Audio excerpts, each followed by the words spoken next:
Yeah, or you can just go to Zoom and attend the meeting and then put in your meeting ID and your passcode. So just the webpage Zoom? Yeah. Zoom meetings right there, right? Yeah.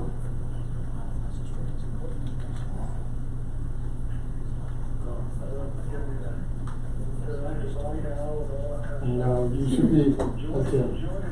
Yes. Okay, yeah, meeting ID would be the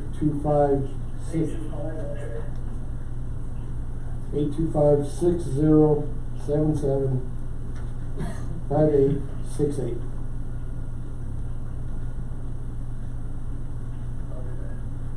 And then you'll have your passcode will come up.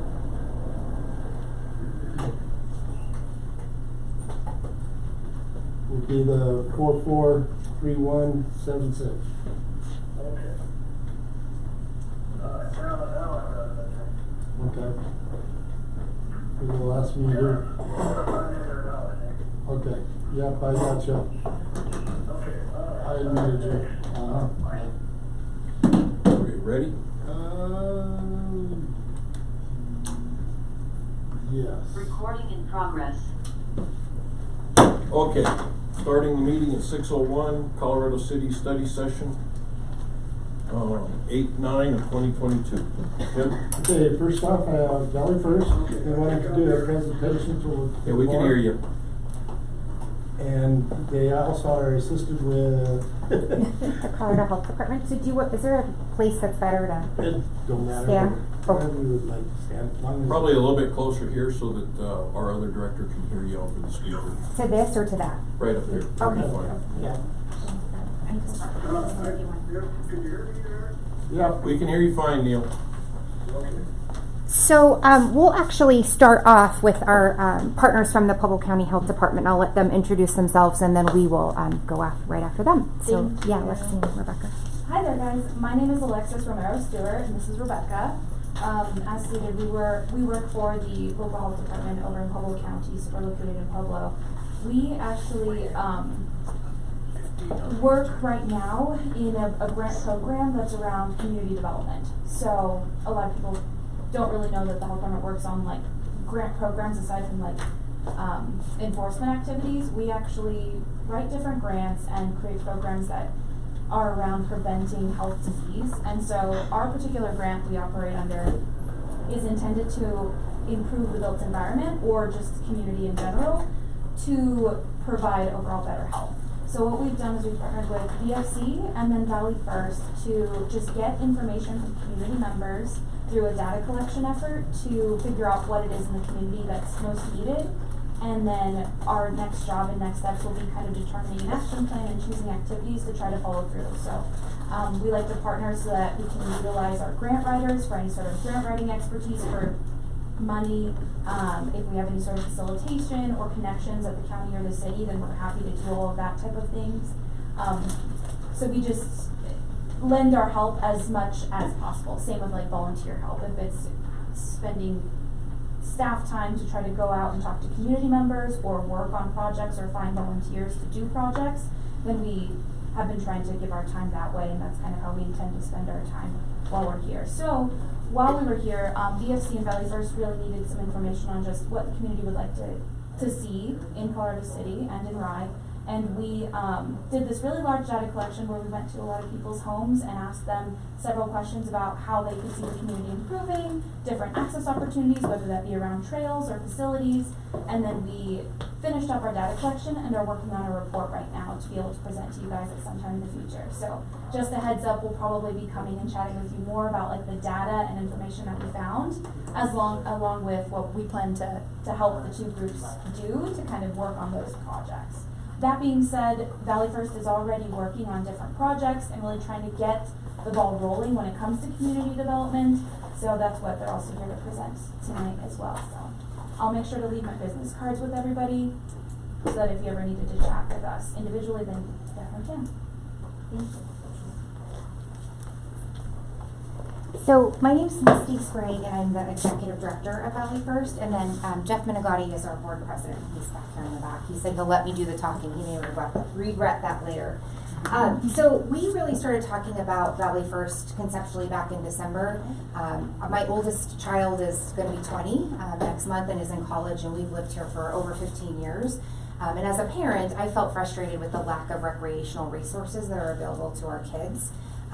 I remember 10 or 12 years ago, we went in and helped lay sod for that second baseball field, right? And then we got donations of the fencing and that type of thing. And so I don't think this is any fault of the Colorado City Metro District, but obviously water is our biggest issue, roads, and then the golf course is revenue generating. So a lot of the capital improvements are really targeted towards those things. And we've had very little capital improvement on our recreational activities or recreational resources really over the last 20 years. So we could all sit around and complain about the things that we don't have and the things that we want to see changed, or we can also be part of that change to make those improvements that we want to see and stop relying on everybody else to fix the things for us. So started talking about it in December and really got together a group of people from the community, most lifelong residents, to really see how we can bring our skills and expertise together to start working on these projects. So as an example, I have been in IT and educational technology for almost the past 20 years.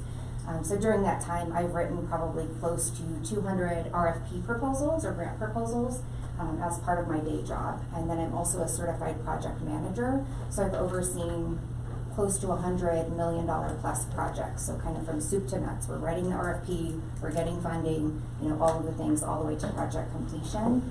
So that's what I do for a day job. So I felt like, hey, why don't I volunteer my time and let's create this nonprofit and see what we can do to get some of these projects done. So I think it's important to remember that almost 60% of our kids in this community are on free and reduced lunch. So there's a lot of kids who can't afford to drive to Pueblo back and forth. A lot of us can't afford to drive to Pueblo back and forth, right? To compete in sports or to do the activities that we can do out here. So formed our board. You can see that I put the names listed on the document there. Many of the names you probably know. Jeff's been, a couple decades now, a full-time ranch manager at Twin Peaks Ranch. So he's a business manager, runs the ranch, the day-to-day activities. We have Toby Stinchcomb, who does a lot with construction management. Jay Nielsen, who does a lot with construction as well. And then we have Josh Briggs, who sits on as a board member as well from the Colorado City Metro to really get his input there. Jim comes to quite a few of the meetings as well and gives his input as he can, but we felt like it was important to get in front of you and really help you see what we're doing so that we have that buy-in. One of the things I wanted to really address is that I saw a couple meetings ago there was a lot of back and forth about the word partnership when we had asked you guys to write the letter for us on that grant that we were applying for. I just want to be really super clear. We aren't here to serve ourselves. We aren't here to serve any sort of, we're not making money off of this, right? Like this is to serve our community. And so it's Colorado City Metro land, and we want to work with you to help complete those projects. Like that football field was completed, started 18 years ago, and no one's ever used it. So we've invested $700,000 of Go Coast money and then just never got it across the finish line. And so that's really, as you can see on that document I gave you, phase one for us, because we think that's a quick win. The biggest part of that project is the turf, so that we don't have to utilize water in an already scarce water situation. But installing that turf alone is $520,000, so just the turf alone. Right now, I've written over 32 grant applications over the past 8 months. Two of the bigger ones, GoCo I just applied for the second time, and then the Colorado Department of Tourism and Labor just launched one, and I applied for that one, and that was another $500,000. So if we can just start to get some of these small wins, we can just start to knock out some of these projects and show the community that we're invested in them, we're invested in the kids, and then we want to get some of this stuff done. In addition to all the grants, we've raised $64,000 as of today, just in the last 4 months from local businesses, a commit from Colorado City Metro. And so those are just people that have committed to us that, yes, we're willing to partner with you on this and see these through to fruition as well. And so the other thing I wanted to point out as we're talking about the field is it's not just a football field and a sports field, right? Like we can have community movie nights, we can have vendor fairs, we can have music, we can have a lot of things that bring the community together. Back in May, we hosted the Swing into Spring event that you may have seen. We had over 400 people attend. We had over 40 vendors. We had a kickball tournament, music. We had several, Epigrego came up. We had several of our grant funders come through. And so bringing that awareness to our community, I think, is really important so that we can continue to, knock out some of these projects. So that's one thing.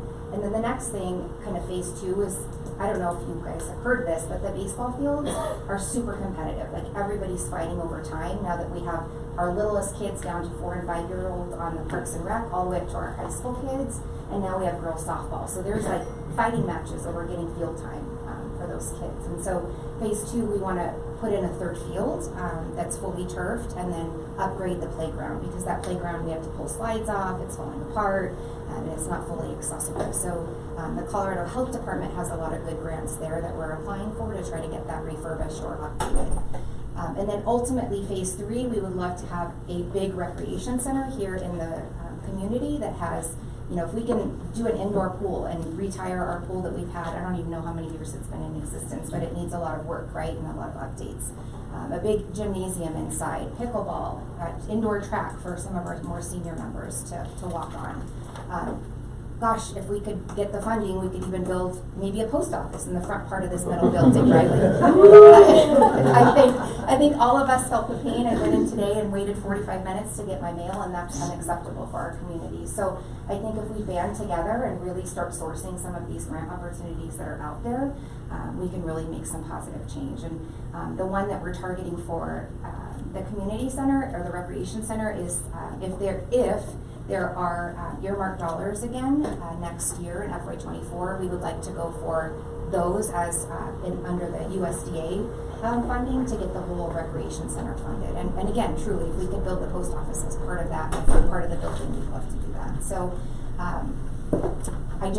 we're here to show you that we're serious about this work. We're committed to the changes that we want to see in the community, and want to really, I know the word partner is sort of frowned upon, but we want to partner with you. We want to help you get the projects done, because you guys are you're a small staff, right? And it takes a certain level of expertise to know how to source grants, how to write them and respond to them, and how to really see those through to the end. So I don't know if anybody has any questions, or if there's anything else I can add. Jim, you've been kind of working with us. Was there anything I left out?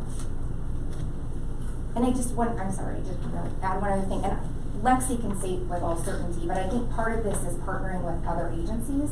Like partnering with the health department probably saved us at least $30,000. They funded door knockers that went door to door. They did this whole community survey for us. So all of that wouldn't have been possible without that partnership with them. And they're doing this full report that we can then use for every grant that we apply for moving forward. So that was a really critical piece of the work that we're doing. And we've been partnering really closely with our elected officials that are willing to partner with us. So right now it's really just been our state senator, Cleve Simpson. He's really engaged with us and excited about helping us. And unfortunately at the national level, we've only been able to engage Hickenlooper and Bennett, and both of their offices have been attending our meetings, finding federal grants for us, and just finding ways to help us get the money that our community needs. So that is it, but let me see if anyone has any questions.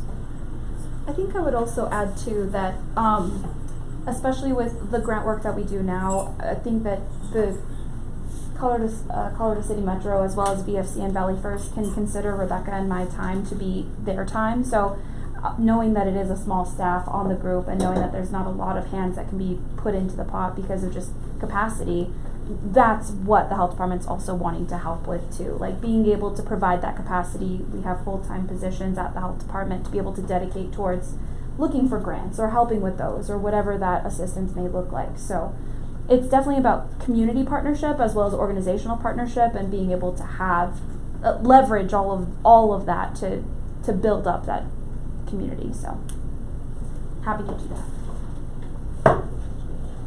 How do we get in touch with you, Ms. Steve? I can tell you my phone number is 719-568-2642. Yeah. And I spoke with BFC last week and offered our time to them as well. We're helping them to start doing some of their grant funding for the trail, because I think they're also at max capacity and don't really have the expertise there. So I know that's a big priority for the community, so we're working on both as a collaborative, trying to get the trails and these projects done. Did job. Thank you. I feel like I'm like doing a class presentation. Nerve-wracking.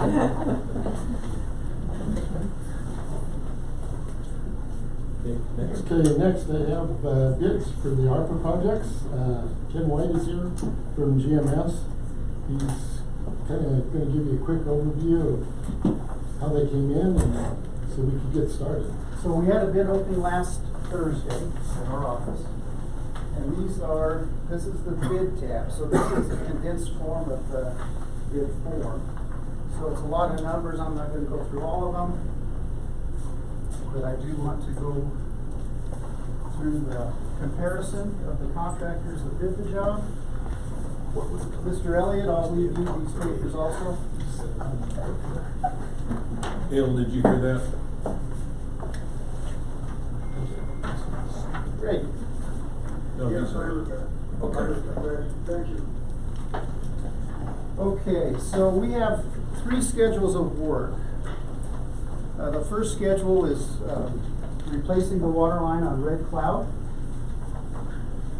And we had 4 contractors bid that one: Pay Construction, RMS Utilities, KR Sport Figure, and Yoakum Construction. The last 2, Swedish Industrial Coatings and Viking Industrial Painting, is Schedule 3 on painting the tanks. So we'll go through that last. So if we turn the page, we have a base bid schedule, which consists of installing the water line in the same location as the existing line. So advantage is the trench is pre-dug. Disadvantage is all of the abatement of the asbestos cement pipe. So that was the base bid. Then we put in an alternate. We said, well, let's see what the market's like. Let's see what the contractors think.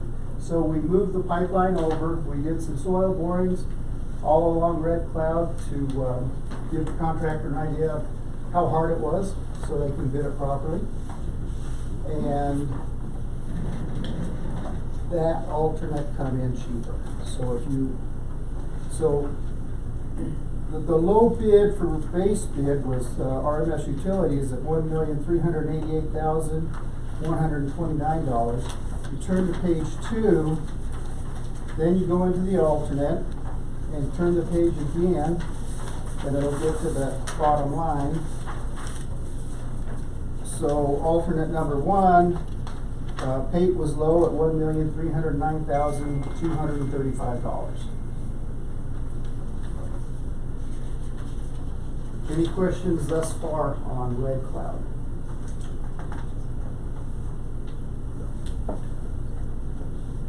So now we go into Schedule 2, which is the water line replacement on Tally Drive.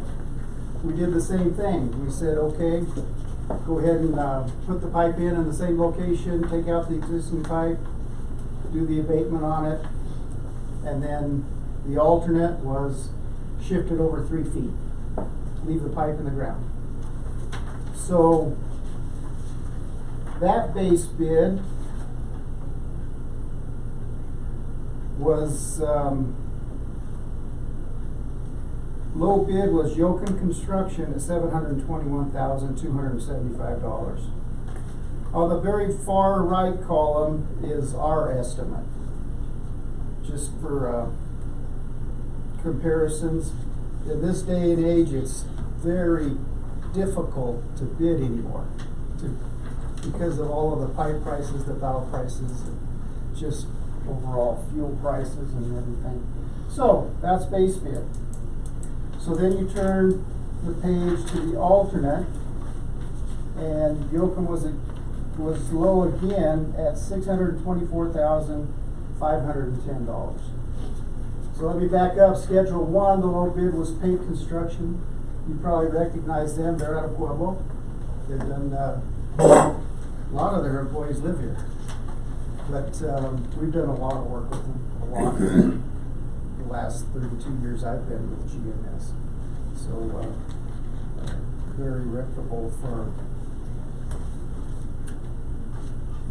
Then we go into Schedule 3. So all of these numbers that I'm not reading, that's the schedule of values. That's how we're gonna pay the contractor. We do a very detailed bid for. So if the contractor puts in a foot of pipe, he gets paid for a foot of pipe. At the end of the job, we balance it all out, pluses or minuses, in a change order. So, we're on schedule 3. Tanks number 1, 2, and 3. Again, we have 2 bidders, Swedish Industrial and Viking Industrial. And you turn to page 8. And we have Swedish Industrial, low bidder at $1,180,375 versus Viking at $1,232,600, so $52,000 difference. And then my estimate was kind of in the middle. Then on the very last page, we did an alternate, which was just a different paint, which you eliminated item 3G in the base bid and inserted this one. So it was quite a bit more for this paint. It's not going to say it's going to give you many more years. It's a newer product. So those are the bids. Any questions? A lot of numbers there.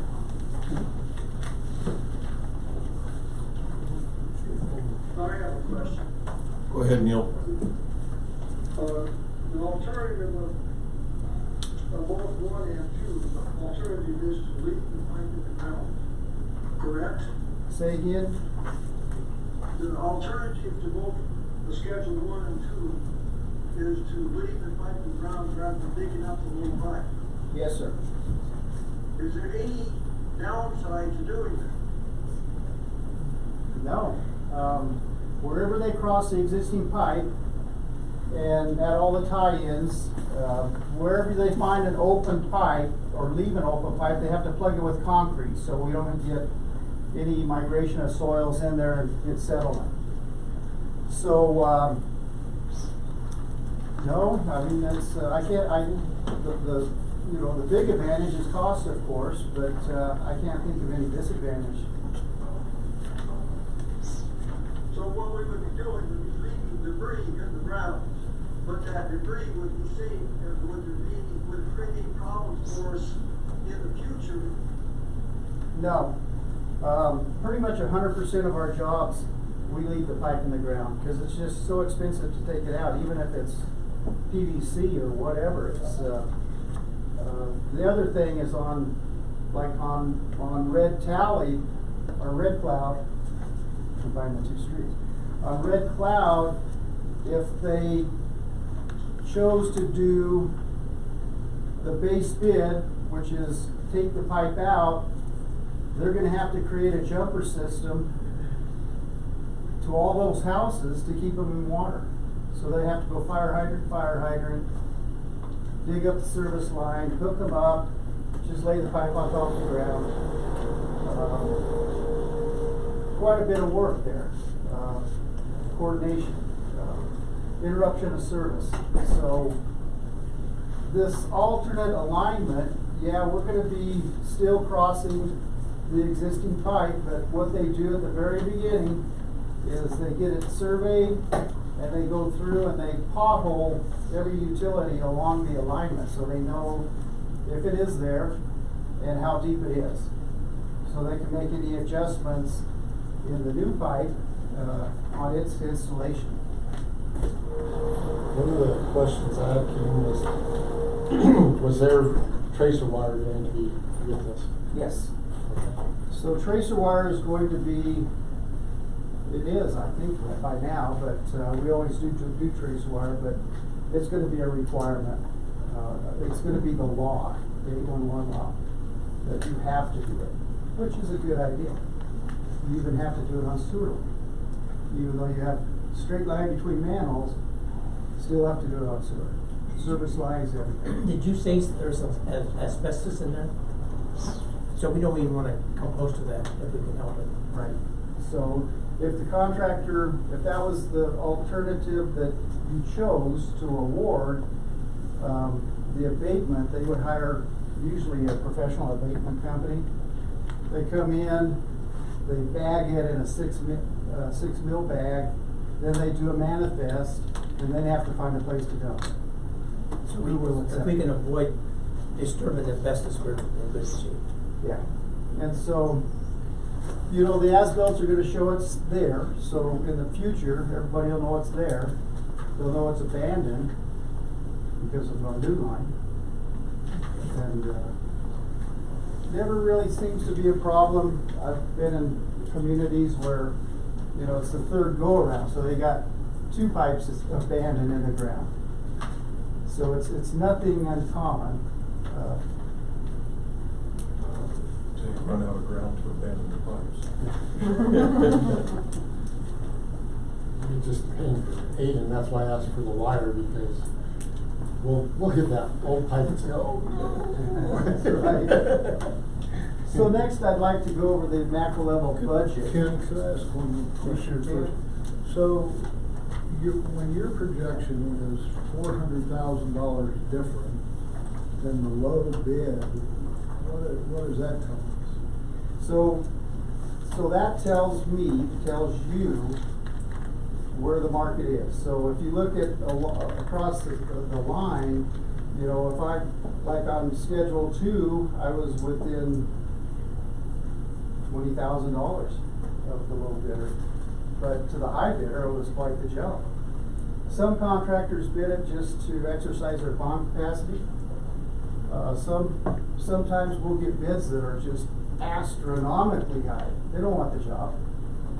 So if they did get it, well, great. So, you know, our numbers, if you go through the bid tab, you're gonna see where the difference is. And a lot of times it's in the pipe price. That's the biggest footage. You have, you know, 4,000 foot of pipe, and, you know, I think some of them, I was $10 difference. A foot? Yes. Well, I could have Oh, it can. They can. Thank you. Yes, the pipe is, it's a mess out there as far as pipe valves. Biggest lead item right now is getting valves. A lot of times it's 26 weeks, but since this is not Buy American, we'll get it quick. So here's the back.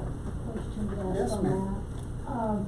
I live up there off of Red Cloud. Yes. And if you go in and put another layer of pipe in there, is it gonna be close enough to the surface? Because we live a rock. I mean, everything we go to do, we hit rock. And where my meter's at, it is so high that it freezes up in the wintertime. Last year, or the winter before that, they had to come and thaw that meter out. Well, so the pipe that we're gonna put in it has 4 foot of cover. What is that? 4 foot of cover. It's the minimum.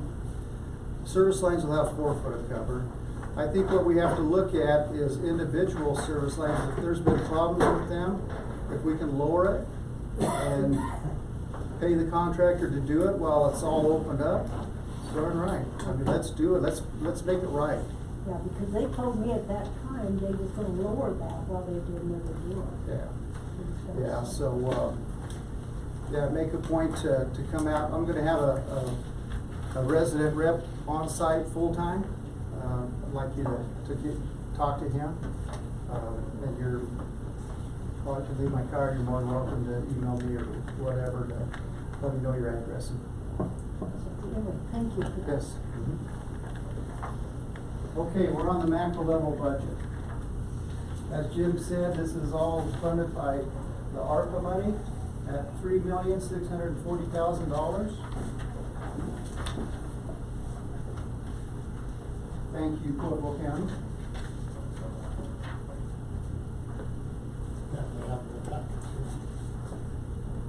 Thank you.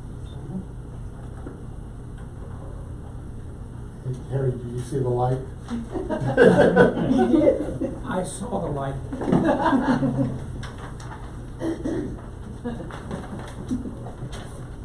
Okay, so if we go down through start down at the 3,640,000, we've got committed funds and engineering related costs, per our agreement. And so we have $3,311,000 for construction dollars. So these next ones, the construction award, Schedule 1, Red Cloud, we are recommending that you award the alternate at $1,309,325. You can see on top is the base bid. Schedule 2, we recommend award up to a Yoakum Construction. Yoakum is out of Kim, Colorado. We've done a lot of work with him also. Smaller firm. He said $721,275.16. The alternate was $624,510. That's our recommendation. Plus, we had an alternate to grade that access road up to tank 3, so the tank contractor could get up there. So that total committed amount is $631,010.50. We turn the paper over, then we've got Schedule 3. Swedish was low at $1,180,375. So the total construction award is $3,120,620, which hardly ever happens, but we have $190,000 in contingencies. We're gonna need it. Once we open up tank 3, we're gonna need it. Probably every bit of it. If we have structural damage, we have to start replacing beams and columns, and that's gonna add up. But we won't know until we open it up and evaluate it. There's a possibility I'll be talking to you about bringing in a third-party individual, which is Tom Juan, and utilize his expertise on the structural aspects, but we won't know until we open it up. So that's good news as far as contingencies. The way the world's been, it's just a lot. This budget is December of last year. Yeah. A lot of our budgets, since we do a lot of the funding also and get grant monies, it takes over a year from when we present the project to the funding agencies to when it's funded and we can go to bid. So, what happens if we go over contingency? Well, Jim's already talked to the county, and did you hear back from him? No, I haven't heard back. I did email Sabina and commissioners that this is where we're at. Due to us having engineering and stuff done a year ago and waiting on this process to go through, gas prices have doubled, pipe is doubled, but yet we're close enough. But if we do go over, is there any more ARPA funds that could be? And from what I understood the last time I talked to them, they said that they did hold some funds back because they knew we would have possibilities. But they didn't say that. So. And what if we end up with $200,000, $190,000 left over at the end of the job? Well, then we're gonna look for more improvements to do.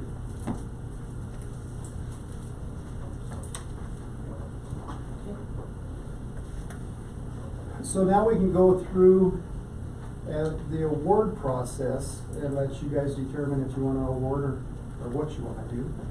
So you can make the motion for that Schedule 1. We recommend awarding to paid construction for $1,309,235. Which we can do that when it comes into time for the meeting, and that's when we'll have to do that. Okay. Do you want us to add that to the agenda?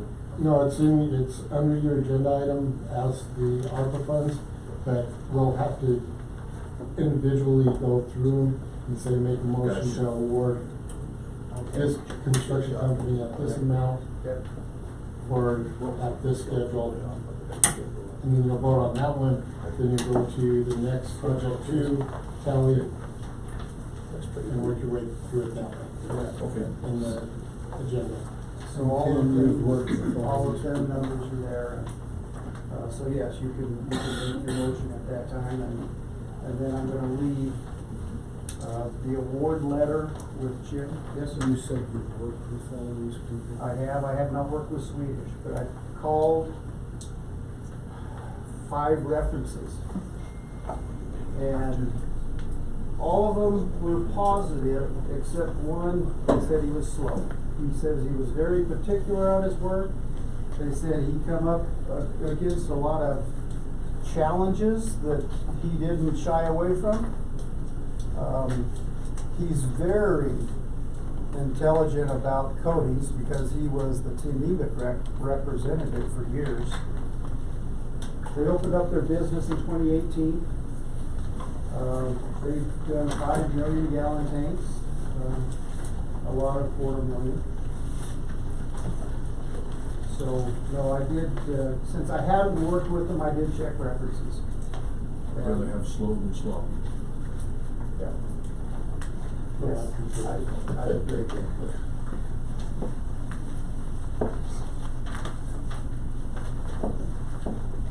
Okay, any questions from anybody? I'll have to get it started. Yes. Please. Okay, go ahead next. Okay. Thank you, sir. Yeah. Thank you. Yeah, well, there. Grab it for that way. Just share real quick here.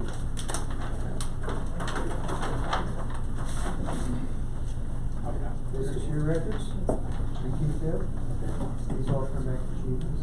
Okay. All right. Sounds good. Then overnight. Yeah, we'll do Great. that. Because then we can get them contracts out and we'll send the contracts out. The contractor has 10 days to turn in his insurance certificates, his bonding, and then after that, we can issue the notice to proceed. And then we'll have a pre-construction conference. I'll come up here, I'll gather everybody involved and invite everybody, and we'll have a sit-down meeting to go over the entire project. Awesome. Okay, thank you. Thank you, sir. I have another question, Greg. Yeah, hold on just one second. Neil's got a question. Okay, Neil? Go ahead.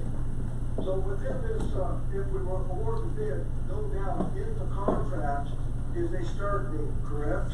There will be a start date based on the notice to proceed, and then they have so many predetermined calendar days to complete the project. Okay, thank you. Uh-huh.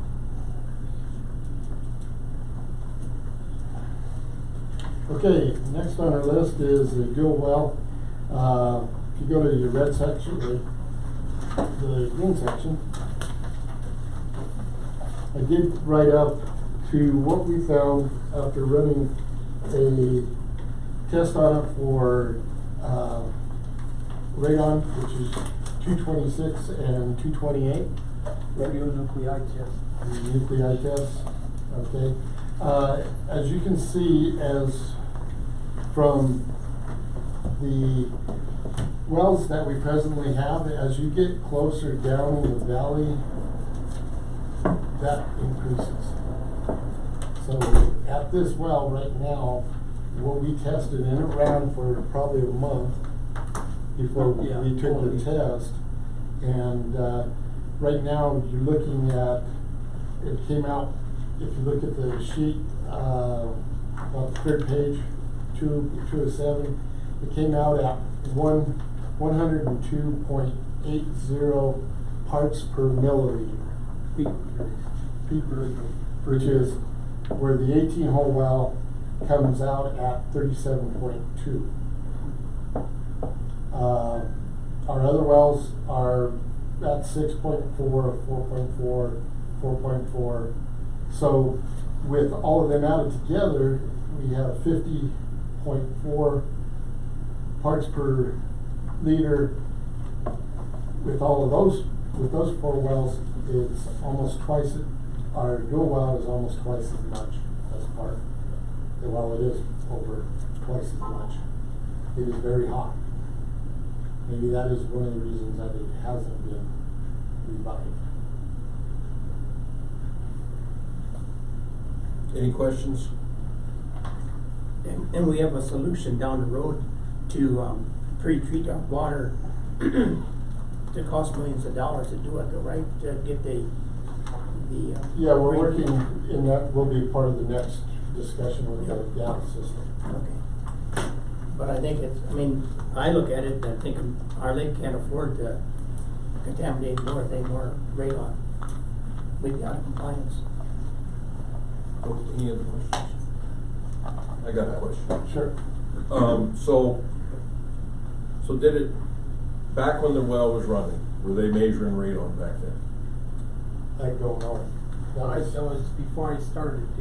It blew up for Thanksgiving night when I started. And we haven't used it since. It's been 15 years it's been down. I believe it was used for the golf course pond and raw water. In raw water? Yes. Raw water is fine. For drinking, it'd be very expensive to pull all that out. It can be done. The disposal is the hard part. So later on, when we eventually get around to upgrading our water plant, is that gonna solve the problem? No, you don't want to use this water. Even after we upgrade the water plant? I wouldn't.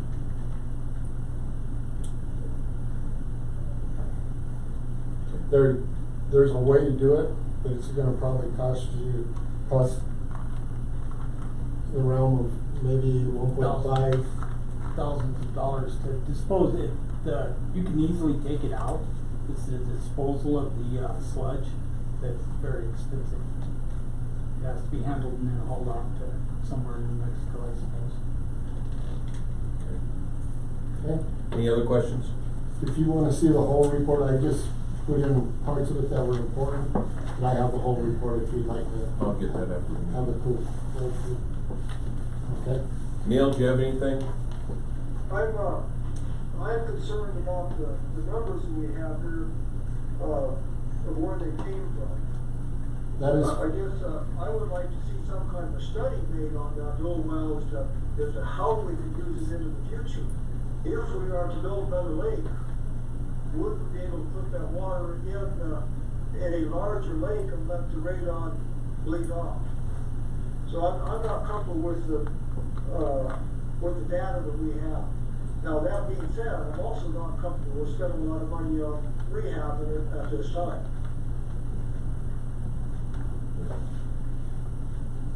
Thank you. Thank you. If there's no other questions, next. Okay, the next deal is I've got the staff information report back from Milco Engineering. I did go through it. I did attend our revolving fund funding and how we can do this.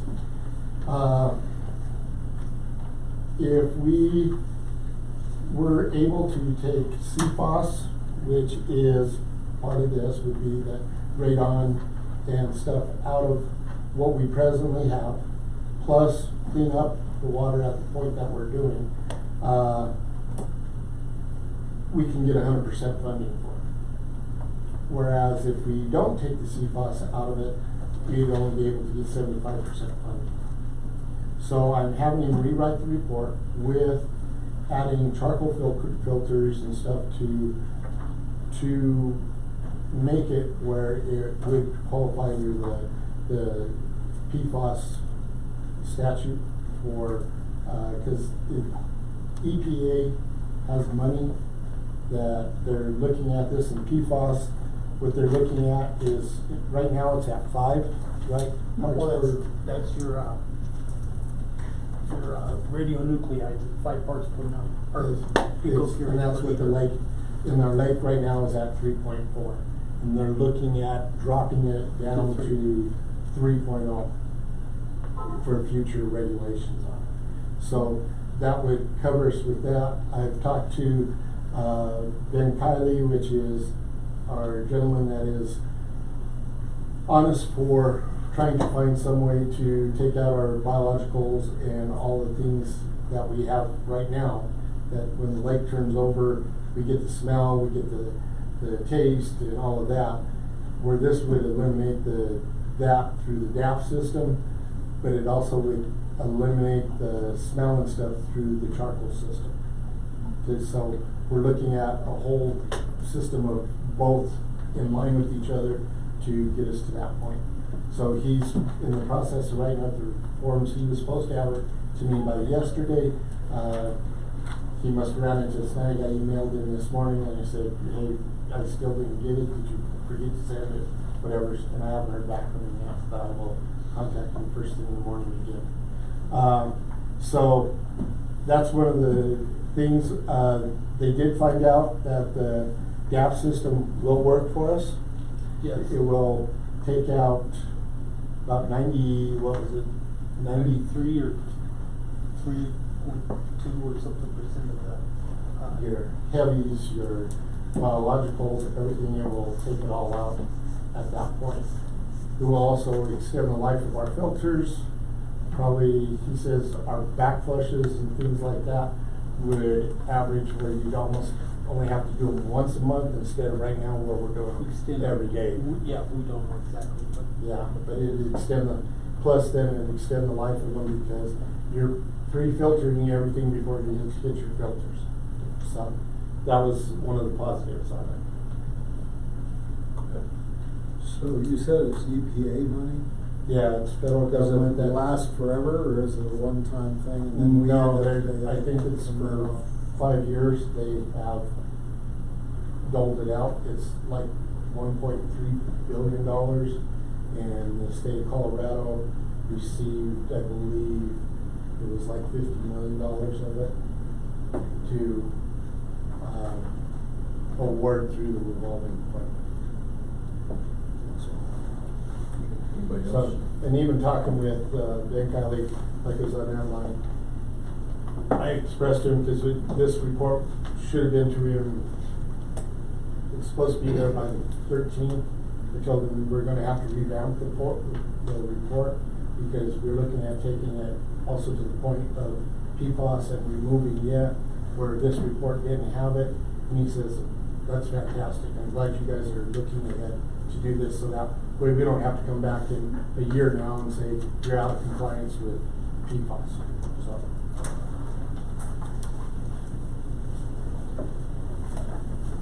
Any other questions? Neil, do you have any questions? No. Okay. That's it, go ahead. I had one, how long will Red Cloud be without water? And does the bid include extending lineup? Yes, that was part of it. That within that bid package, it was Boise Cart, Red Cloud, and Douglas Way. So that was a question. That was the last, and I missed it. Okay, next. What do I have here? Chemicals from the lake. We had, you know, what was it, end of May, we had the lady come down and told us that we need copper sulfate and we need this and that to treat our algae in our lake. We brought in another group on Monday. They came down, they looked at it.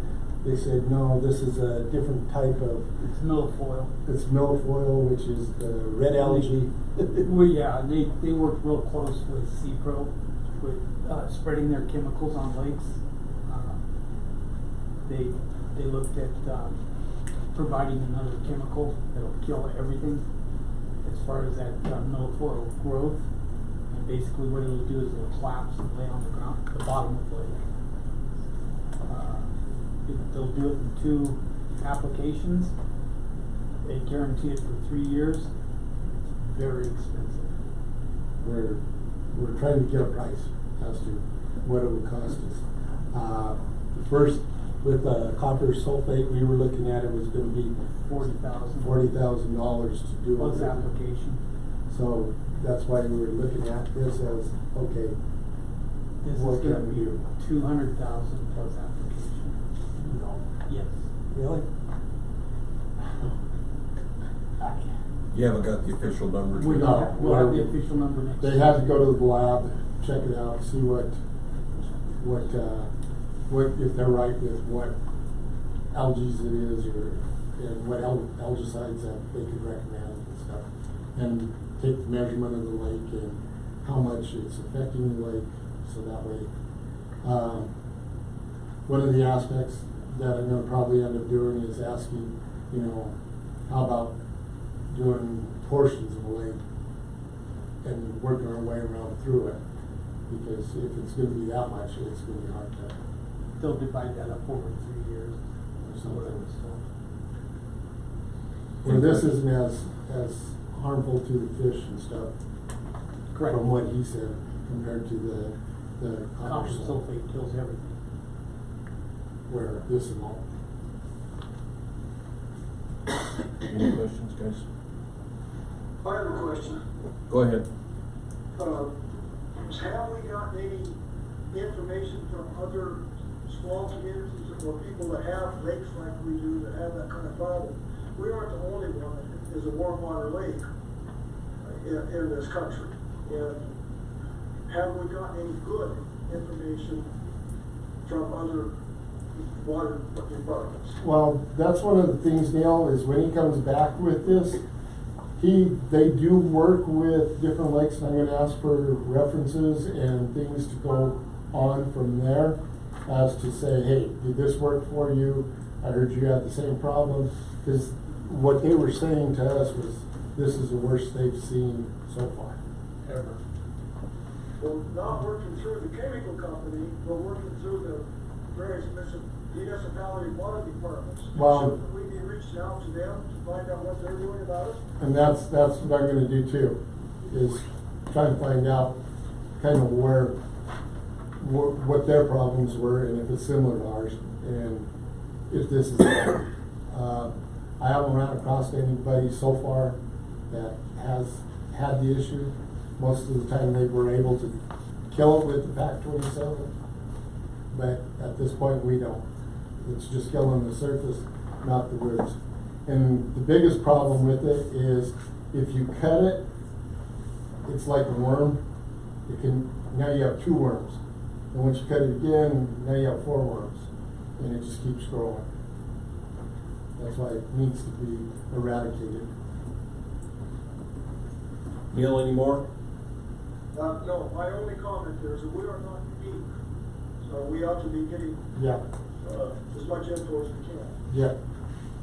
Yeah, so I got, just to tag on to his there, these are salesmen Oh, yeah. that are coming to us, Oh, I know. so take everything they say with a grain of salt. Mhm. Well, and look at and- references. This And is the verify everything. Yeah, this is the first company that's showed interest that I've been able to contact. A couple $100,000 will show, anybody will show interest. Yeah. Yeah. So, Well, and that's the other thing, is we looked at having the state come in and drop carpet. Well, they have, but I don't think it's done anything for us. Whereas, is there any way we can explain to people to quit catching the carp and throwing them on the shore? Can we put signs up or something? Yeah, it wouldn't hurt. yeah, You can eat them. Because the carp take care of it, don't they? yeah, that's what they did, 8 years ago? Long time ago, yeah. 8 years ago, and that's why you didn't have the problem until now, where it's overtaken, because you don't have that carp. Because the carps that they did put in, they said the life expectancy would be 5 years. Because they were Yeah. sterile carp. They get big. Sterile Japanese carp.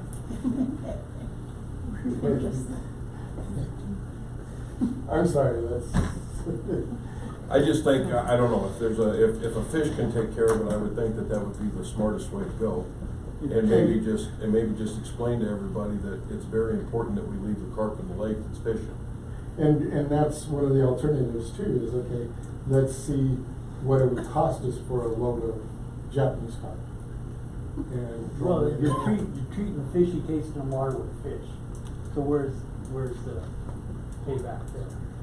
Yeah, but we're getting rid of the biologicals. biologicals in the lake. Or we're spreading?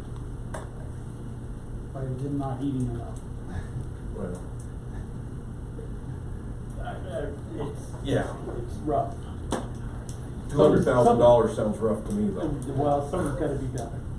And then the other thing that I have a problem with too, and I'll move on, is I know that some chemicals aren't always harmful, but I love the way they tell you chemicals aren't harmful, and then 20 years later, people are getting cancer from it. So, that's another thing. Anybody else have any questions or comments? Okay, move on. Okay, the next, discussion of workshop for asset management, that was Neil. Neil, you wanna enlighten us on it? Okay, thank you. Last meeting, we kind of put it off until this meeting as far as discussion about when to have a workshop about asset management. And that pretty much is along the lines of what Greg Coulter, his presentation. I don't know that this meeting we have enough info to decide on a workshop or timing for workshop, but I'm concerned that we don't just push it down the road, that we actually plan on having a workshop.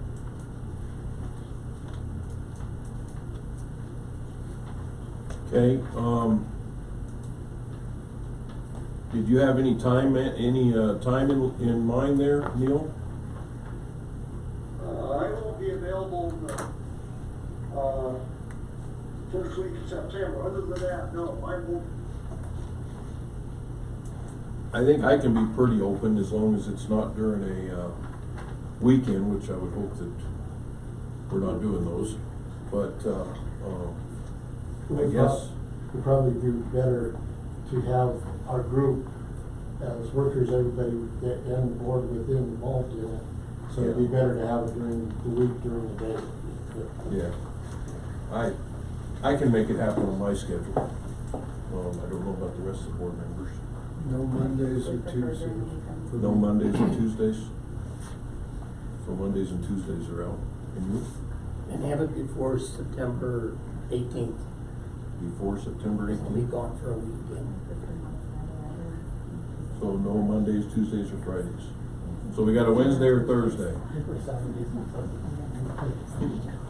And you want it before September what? 18th. Greg, how many hours did you say that took? Anywhere between 2 to 4. Yeah, we had, we'll do that. Yeah, I don't have a problem with it. So it sounds like Jim just kind of meet those parameters that we just got. What was Neil said you couldn't get Neil? Neil said he couldn't do it between, what was it, September? You can't do it till September. Oh, So we basically have September 7, 8, 14, 15.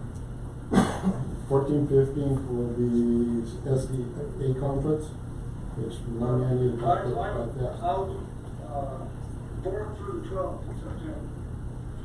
is what you're available? No, I'm not available.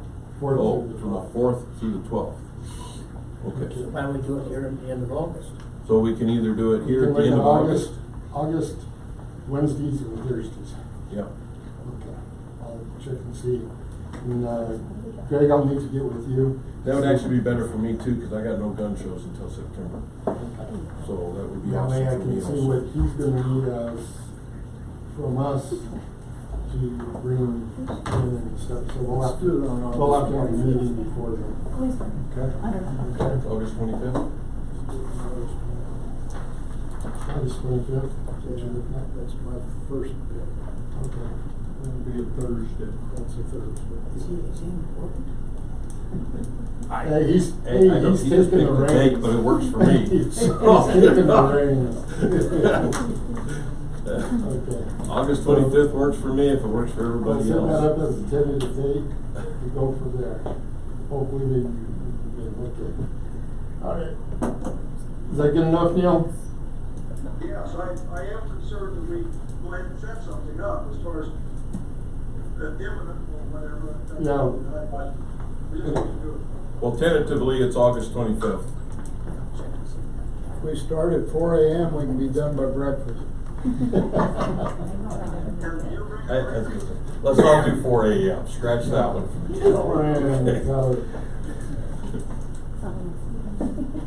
Okay. So next, community late newsletter. Neil was able to write up a community as to what was going on. We put it in water bills this last month. So far, we've had a lot of good comments about it as to they kind of felt a little bit more informed of what's going on, where we're going, what we're trying to do to fix and move forward. So we're at that point with it. I know Neil wanted to discuss about maybe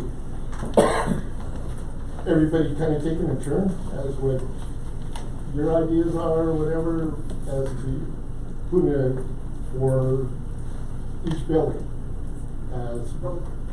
Go ahead, Neil. Dictatorial here.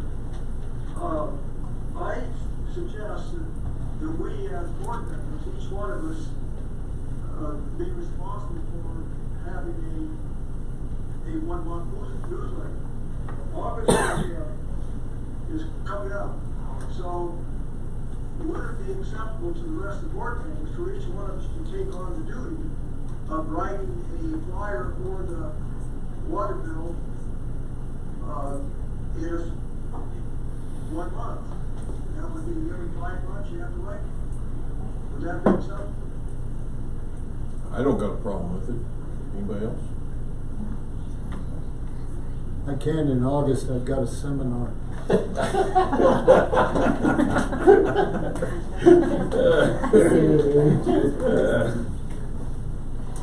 Now to follow this one out in August here. I think, I was the first to agree.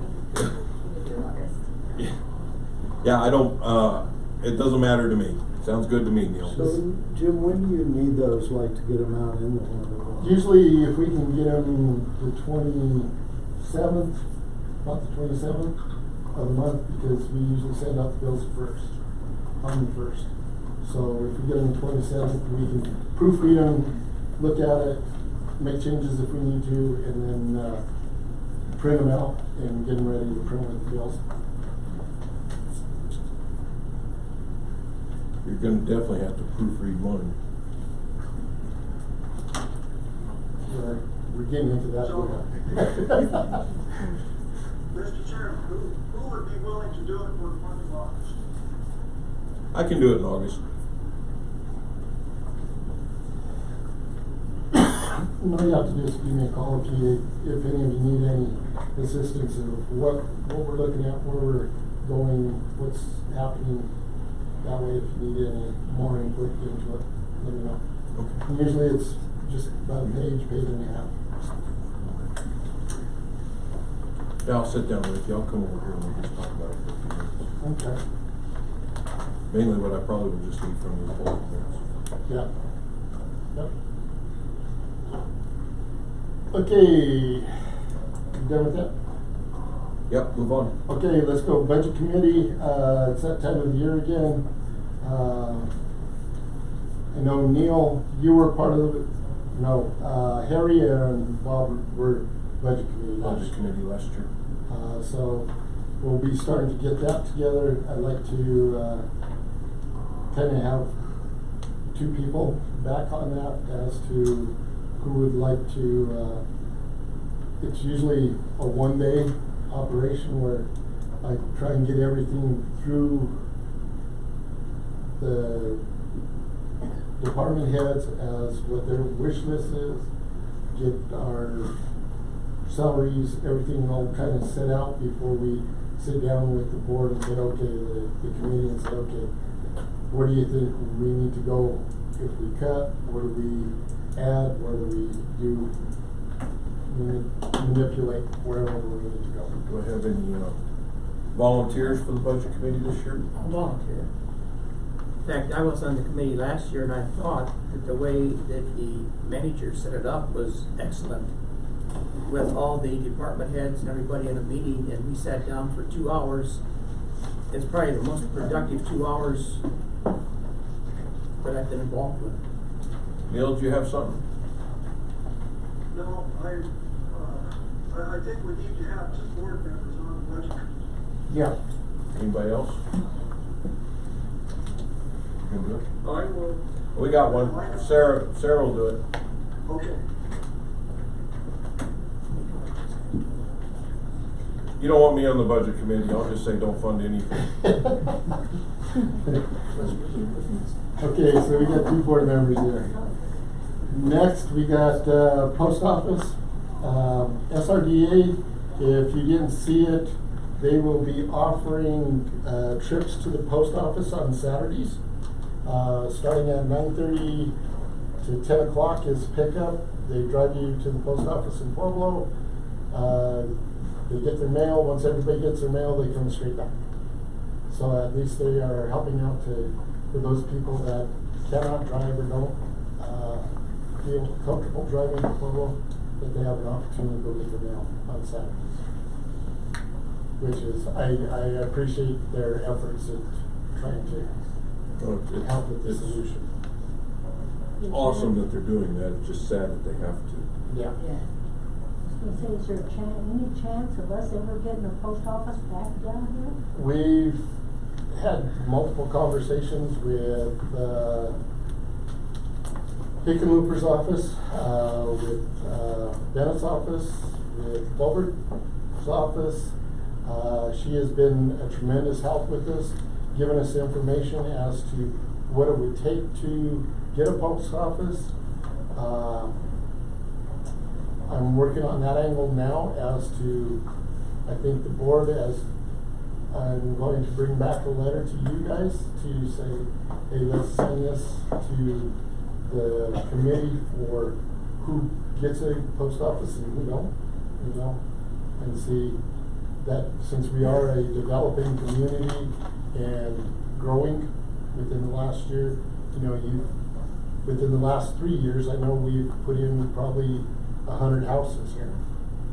You figure out 2.5 is what they're saying per household. That's another 200. Where they come up with that number? Your household. I got 8 kids, how did they come up with 2.5? I don't know where they come up with that That's not number. really. But some of them have end up. Yeah. Well, yeah, but still. So we are trying to get something going as to where we can go. Go ahead.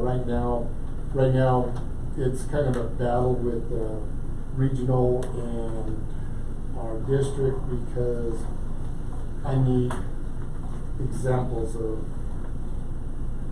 what our postmaster is doing that she could be moved down or got rid of.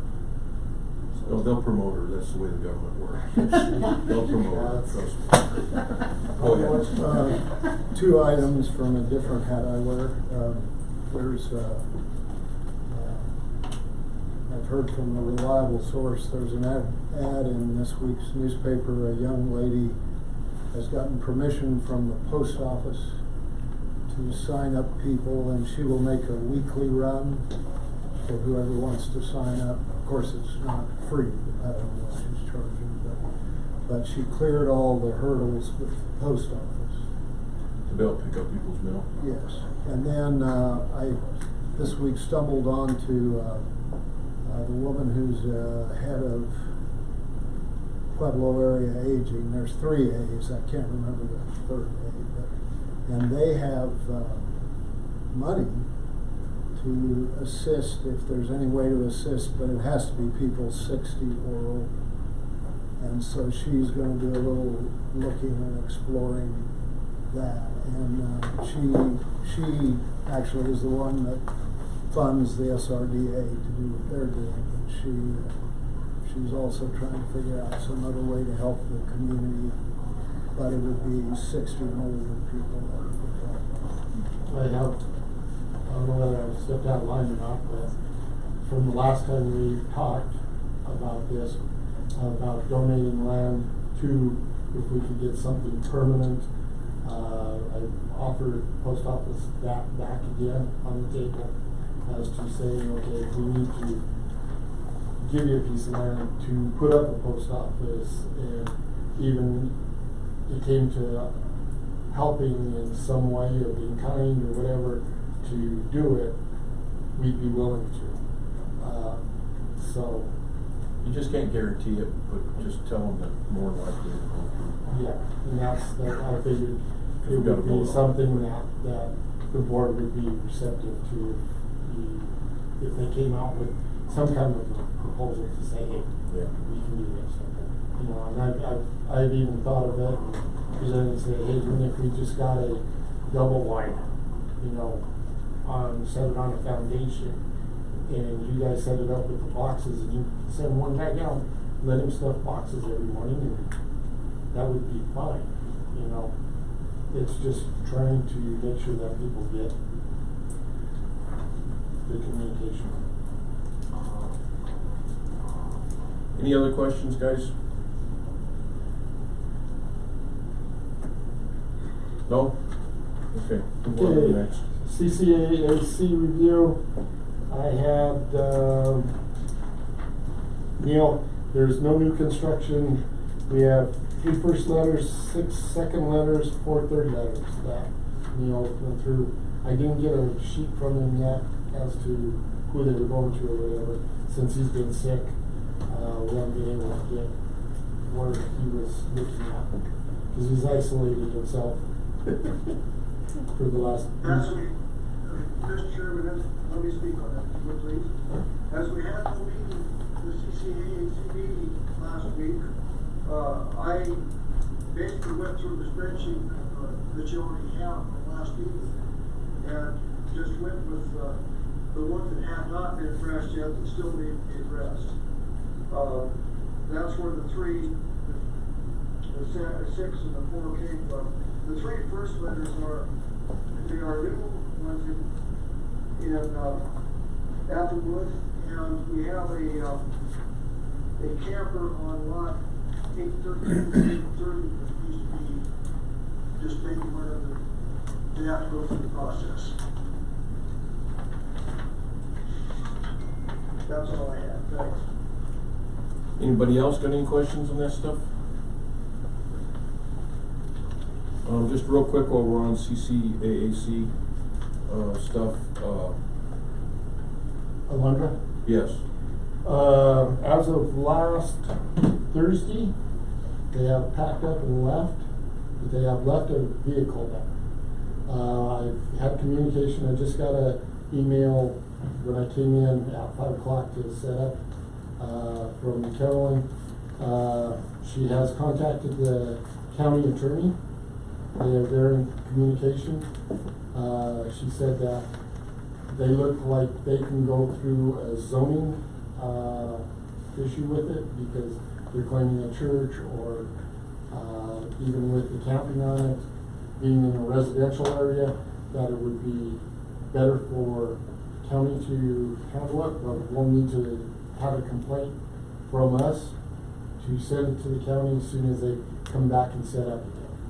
And then also assist with the cease and desist letter, showing that we have tried something, and from there it will be a process still. It's going to be anywhere from 15 days to 3 months, you know, depending upon what county regs are as to saying, okay, you have 15 days to get out of here, or you have 30 days to get out of here.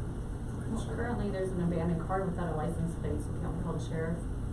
Can't they No, give it- it's on their property. I know you're not allowed to have an abandoned car. And you're not, I can't even have I can't have a car without a license plate in my driveway. And there's no residence there. Is there an address for that? I was gonna say, 'cause Cause that's what we're researching too, is to make sure that, is she even part of this corporation that's She's, owns it? according to Facebook, she's coming back. She just, Yeah, and I know she Mr. will. Chairman, But it, if I may. Go ahead. I've talked to Carol, or communicated with a little bit, I'm a little bit concerned that everybody is, and even Carol is, leaning on the law issue here with the county, et cetera. These folks, they, as sovereign citizens, they claim they don't have to follow the law. So, as far as the CCAC position, we are taking a position that it's not a law, it's a contract. And it's a contract between the property owner and their neighbors. They agreed to that contract when they purchased that piece of property. So, I think that we probably have a quicker resolution by following contracts than or laws. So I'm going to pursue that, continue to pursue that. That is being done. We have to do it legally. Yeah. It is being done. Has she gotten a letter yet? I am giving, like I said, I got it at 5 o'clock tonight, and I'll send it to the board. I mean, she hasn't got a letter yet from us yet, though. Who? The lady that's. Oh, yeah. She got the cease and Oh, yeah, desist. she got Yeah. a cease and desist letter. It was handed by the sheriff's department. Sheriff's And Department. as well as, she got the cease and desist letter, same thing here, is that we have to follow our own procedures. So we gave them the cease and desist notice. We also have to follow through with the first, second, and third letters. And how many letters do they have so far? One. One. They are on your second letter now. And that's today? That's tonight's meeting? Yes. Okay. Cause we gotta give so many days between each letter, correct, Neil? Yes. Yes. Okay. Any other questions? You We got anything else for the study session? wanna talk about that piece of property that I got? It was a piece of property that, unit, my notes real quick. Unit 35, lot 14, which is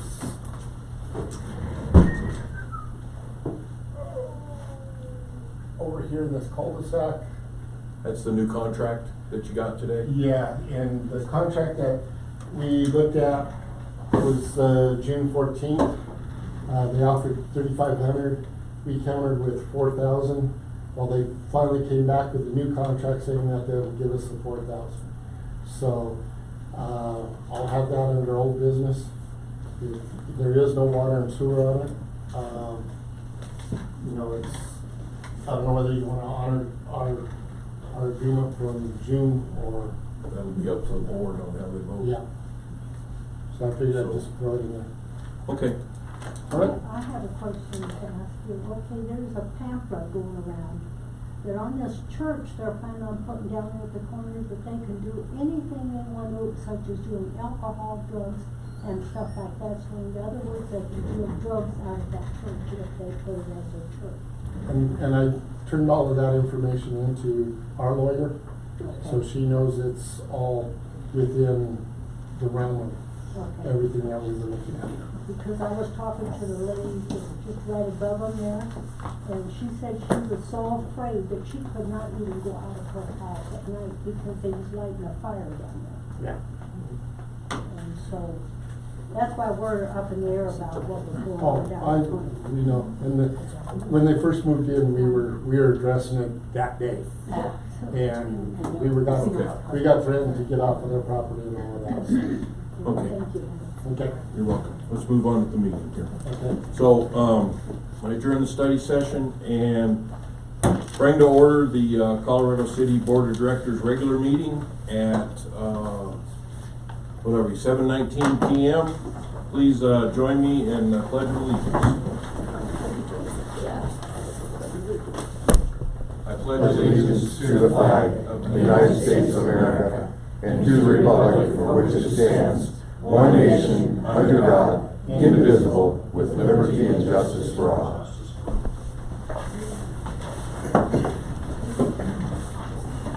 Now, for anybody who wishes to join us in a moment of silent reflection, you may do so at this time.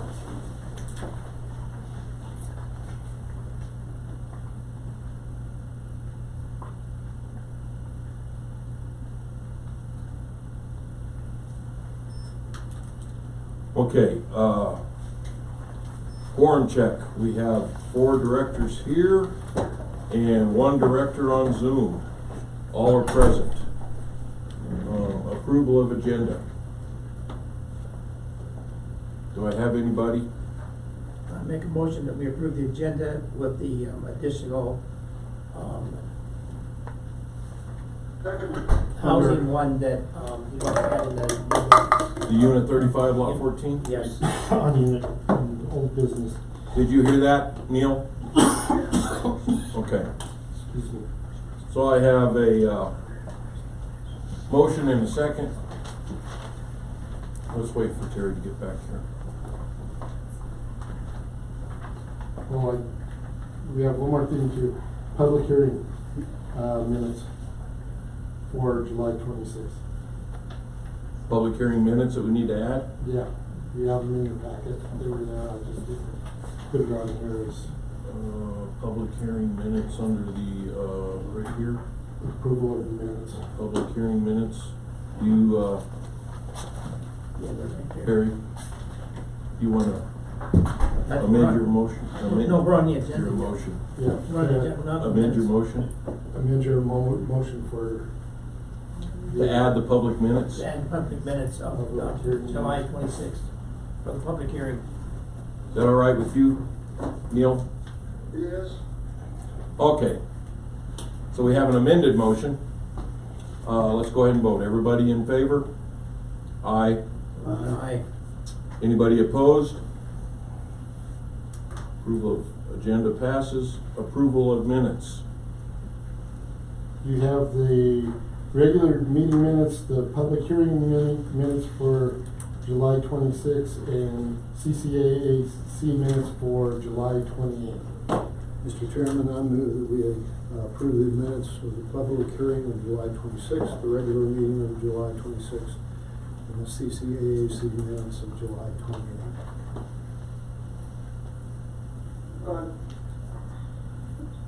I'll second. I have a motion and a second. Any discussion? Yes. Don't we normally approve the study session minutes as well? The what?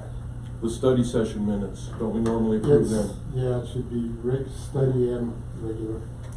I amend my motion to include the study session of July 26th. I went off the Study last. session. Okay, Second amendment. okay, any more questions? Let's vote. All in favor, say aye. Aye. Any opposed? Minutes approved. Bills payable. That is in your section 6, yellow tab. Sorry, monthly bills. I make a motion that we approve the bills as presented, and I went over them all yesterday.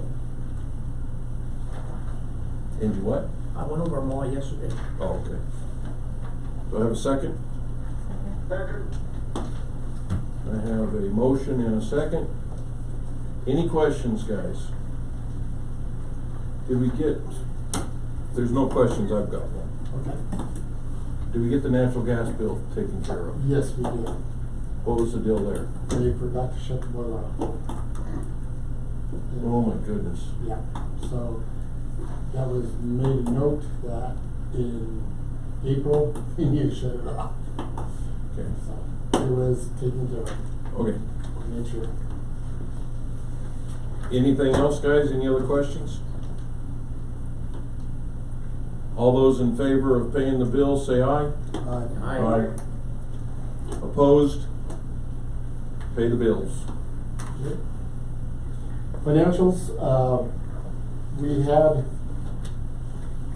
some problems with our Neptune and Cassell over the pole. We were able to finally get that worked out. Last week we had Joey from Neptune come down, we had Cassell on the phone. We were able to find the error. Didn't give us enough time to do it because we didn't want to have fictitious numbers. We wanted them to be right. So, we'll get them out to you as soon as we get them. It probably would be within this week or the beginning of next week. We'll have them, I don't know, email them out to you, and also I will include them in next meeting's packet. Okay? Okay. Operational reports. Let me get to it. Okay, golf course, pro shop. As of 2022, month of July memberships, we had $42 there. 2021 July revenue was $70,766. This year for July was $57,277. We had a good month from my forecast. I have 12 days where we had 90-degree weather, hurt us on some play, a few afternoon storms. We went a few days without some league play. County Fair was going on at end of the month as well. Overall, I was very happy with how this month went. We have all carts up and running. Nothing is broken down. In process of reviewing what we need to upgrade the course, such as trash cans, hoses, etc. On the maintenance side, of course, we had 4.25% precipitation July 1st through August 5th. Being sprayed for black cutworms on 6/26. Also black May, June, Japanese blue beetle larvae being sprayed with fungicide 4/27. Course being mowed heavily due to high amounts of precipitation and favorable temps. Tees, approaches, collars, selected fairways sprayed with Primo plant growing regulator to reduce clipping and mowing frequencies. Course irrigation apparently to maintain current condition, aka not too many wet, not too dry. Front 9 irrigation issues, have 2 broken valves, 2-inch seeper, bottom valve replacement, bottom valve testing, satellite maintenance, broken PVC-T, non-rotating heads, supply lines, antenna installed on satellite 6 due to poor communication with computer-based station, pump house maintenance, currently 0 wildcats, back 9 irrigation issues, seepers on 10 and 18, blew out head by fireworks at number 14T on July 4th. That was replaced. Parks and Rec campground review, July of 2022, $9,102.50. Numbers ending in 2022 was $59,160.72. Compared to last year, which we had $56,323.02. Mowing is consuming a lot of our time with the moisture that we've received this year. The pool continues to be busy. We had some issues with a few things. The booster pump quit working, but we were able to get it fixed by replacing the starter and the electric motor. We are beginning to get quotes for the upgrades and repairs to the pool. I hope to have all these figures sometime this month. We continue to struggle to keep our old truck running. It seems as soon as we fix one issue, another issue arises.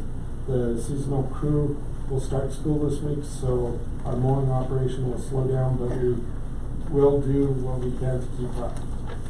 Finance department, June operation should be July. Quarterly reports completed, financials, water billing issue with the swimming pool using approximately 3.6 million gallons, which was 35,000 over a 3-month period. Research and troubleshooting depending on water meter, which we've got that fixed. Meeting with auditors to prepare for audit. Upgrade HR posters at all locations due to legal update. Online work over training pending.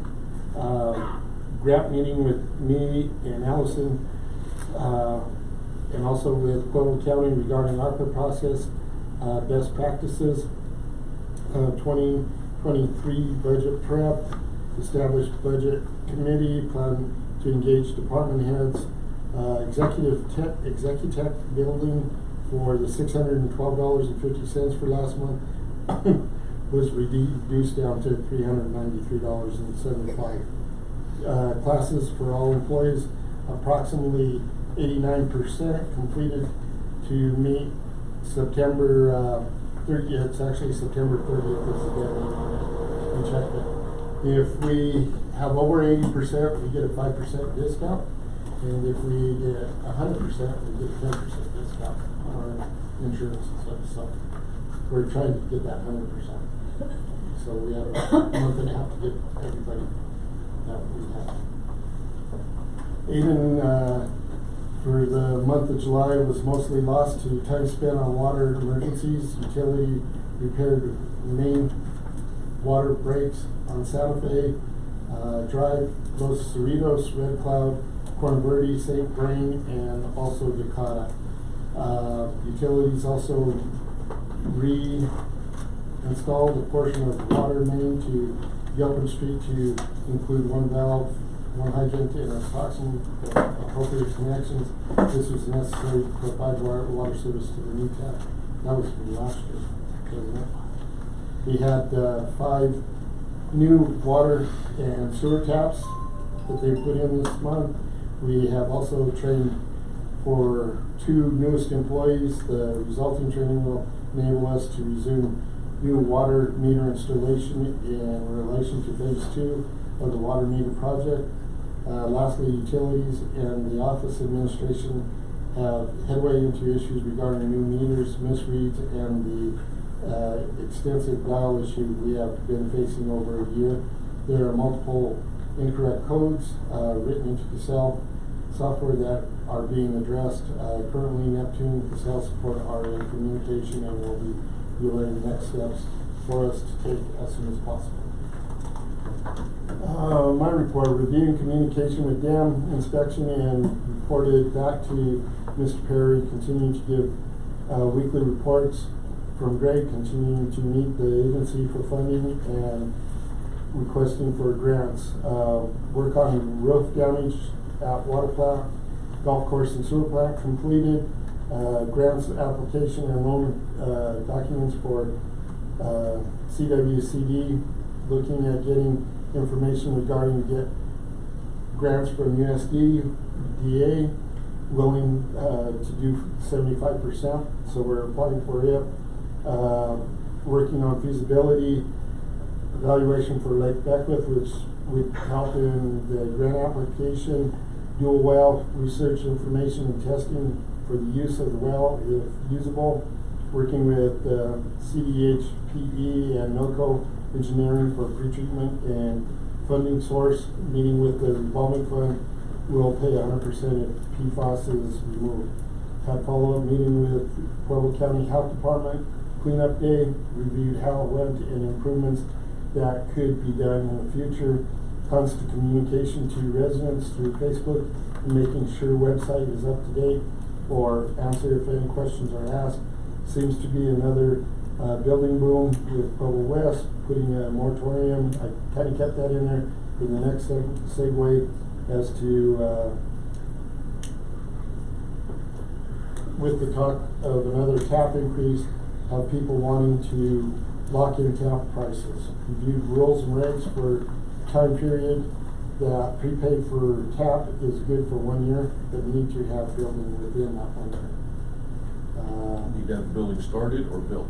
It has to be within the year that they have a building permit. So they can wait 11 months and get a building permit and go through this dark process and it'd still be covered in the other. Okay, thank you. Okay. Continuing communication with CDPHE, with staying in line with compliance issues as well as our engineers to help with issues over the last year. We'll continue to give quarterly updates. Work on resolution for ATV and turned into Carolyn. That was added into our rules and regs, and that's the other thing is we'll need to have the board, I'll bring you the rules and regs with the new on it to have the board okay it so that I can get it on the website and approve it. Continuing of the employee weekly and as needed to resolve issues, offer ideas of solutions of day-to-day operations. We have tank floor and skated program enabled to read on computer. Did have some glitches using recycled equipment to cut costs. Tanks are all staying full and plant running well. Have training set up for plant and outside employees for collections and distribution with Dave Disk. Handled illegal dumping for gas stations is completed.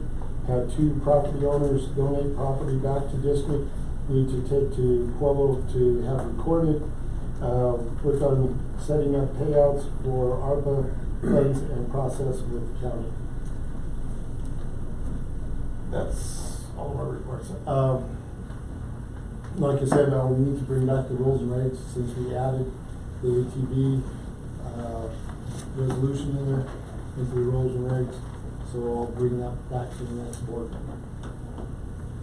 I did register, Yvonne and I are registered for the SDA conference, which will be the 12th, 13th, and 14th of September, I believe it is. So there's going to be a problem there.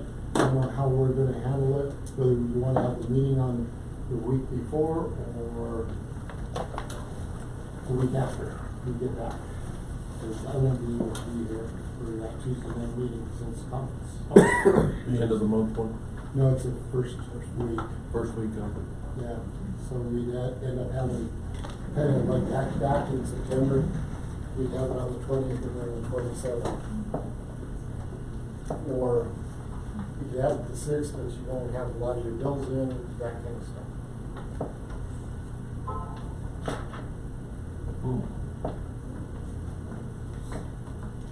Unless you want to change it to Monday night, that's probably on leaving to be up there for at 8 o'clock or 7:30 is where they're starting the breakout sessions and stuff. So it's something that we need to look at for next meeting, and I'll bring it in, let you guys look at it. We could move August since we'll have a 2-week hiatus here from the 30th to the 23rd, and then we move September up to the 6th. But now we have the 2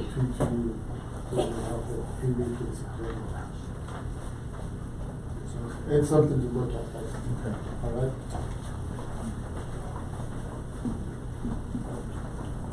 Okay. Go ahead. I saw in the minutes, what's the status of mowing the old golf course? I have it under old business. Because I volunteer my time to run a tractor and a mower. Do you guys trust it? We had it taken care of the day after they came in here. What we had is our brush hog, the back wheel on it had broke. We were waiting for parts. That's why it never got completed like he wanted. They got it, the brush hog up and running the next day after he was here, and we got it completed. So that was Okay, good. so it's been mowed. Yeah, it's been as best as we can, because you do have water in the ponds, and you can't get too close without getting stuck with that brush hog. With the thistle. Yeah. Because I'm willing to help sometimes if I'm running around. That's something I think early in the year, maybe I could get with Mark, and we can get some extra 2,4-D or whatever, and see if we can spray it, you know, like in April or May, and hopefully stop it or kill it before it's. So, you know, if that's a noxious weed, we might even be able to get some money from the health department, although I see that. You know, that might be something to hit them up for, since that's a noxious weed. Maybe. This, I forgot Gary had this here. As for water wastewater report, in July we produced over 19 million gallons. The plant ran with only minor issues which we addressed and we're able to fix. All 4 tanks can be viewed on SCADA and have safe, nearly full levels. We had water breaks that were quickly isolated and repaired. Water loss was less than 10,000, which About 100. 100,000. Yeah. We had more than that though, because you had to drain the clear well a few times too. We only had about 5,000 on that. Oh, really? Yeah, it was a good month for that. A Squared is working on problems to get old Cold Springs running again. I've been working with Serpro on removal of the milfoil in the lake. This is a large part of our taste and odor issue. Colorado Lake and Pond came down and have inspected the lake and said that they have never seen so much infestation, I'm sorry. Serpro has a product called Procellulor EC. This will need to be applied at least twice. The application will be good for 3 years, and with any reappearance will be treated again without charge. The price has not been locked in, but we'll be looking at around $200K, or this will be divided over 3 years. We need to move forward with the treatment as it will help with the taste, odor, TOCs, and DBPs. This is our main water supply and we need to protect it. No movement on the dual well. The Summit well is not working at this time. The Rodeo and Tom's well, which are all operational at this time. The ditch is checked weekly and does not appear have that damage is any worse. Noco Engineering has completed the depth report and will be sending it to us and the CDPHE for review. The wastewater plant had a influent of 7,100,000 gallons. 7,800,000 gallons were treated and released. We lost a actuator in the splitter box and have ordered a new one. We pressed once, no loads were hauled to the dump, no jetting was done at this time. Any questions? Where are we at on the jetting and meters? They said no jetting was done at this time. Are we gonna be in compliance, or are we gonna? No, that's one of the things that we're going to need to do.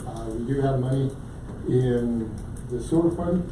We're running tight in the water fund, but the sewer fund, I think we could contract probably about $50,000 out of it to get a lot of our jetting for this year. And we'll come to the board with it on the next meeting. We're just trying to get figures. We just didn't know how much this actuator. We had one go down 2 years ago, number 2, the same actuator. It went down.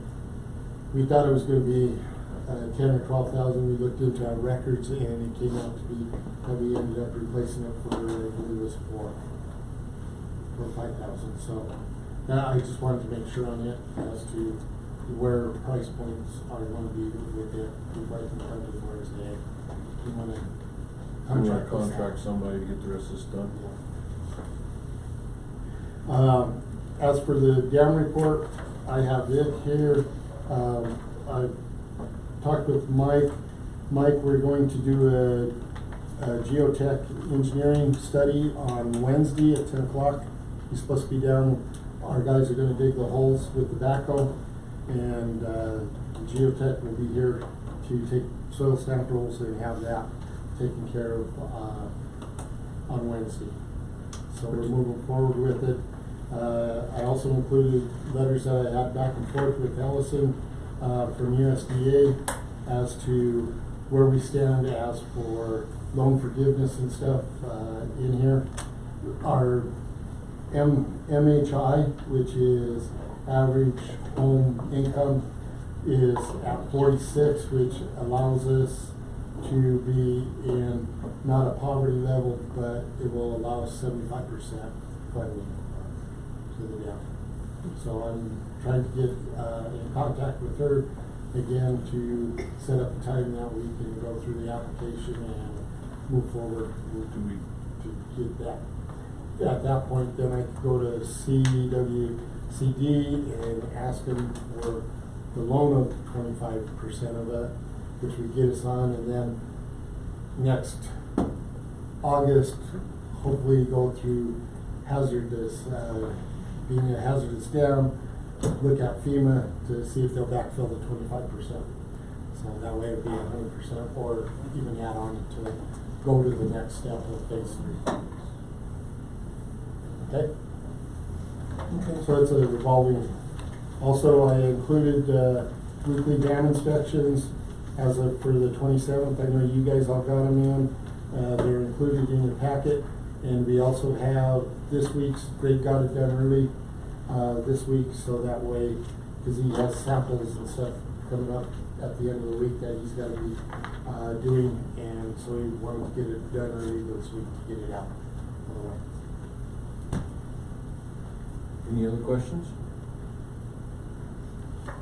Since I got you in the audience here, I want to ask you again, has everything been getting to you on time? Absolutely, absolutely. And the daily reports, weekly reports, nothing significantly changed with the dam. All the monitoring is indicated pretty stable for the time being, so that's good news. The geotechnical excavation we're going to do tomorrow on the west side of the reservoir will be a potential borrow source for both widening and increasing the height of the embankment. Cool.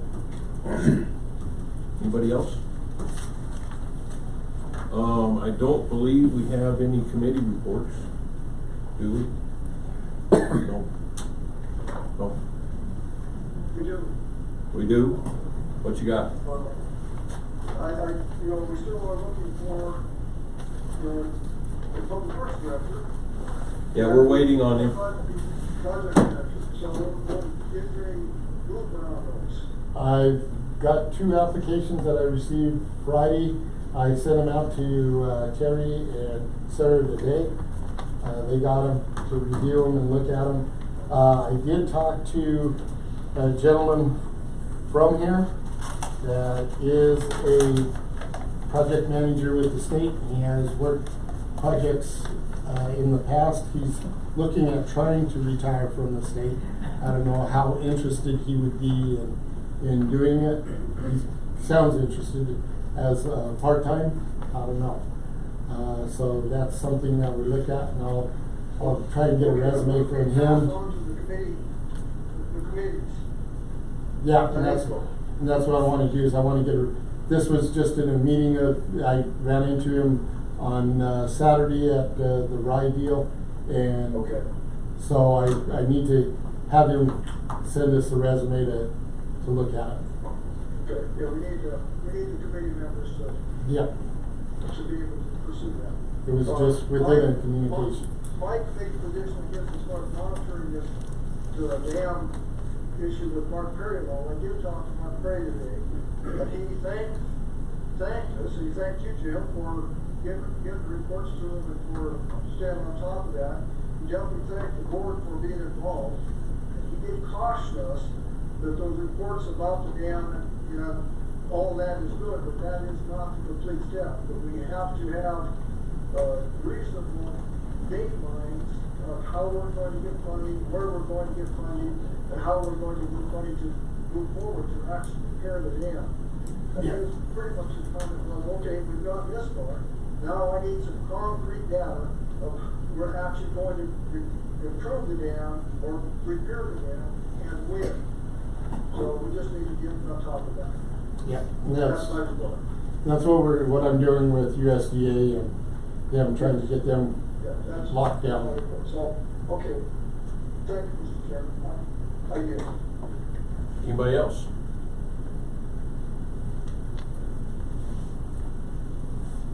Okay, so I guess I gotta read the good, be nice statement here. Is there anybody on the board?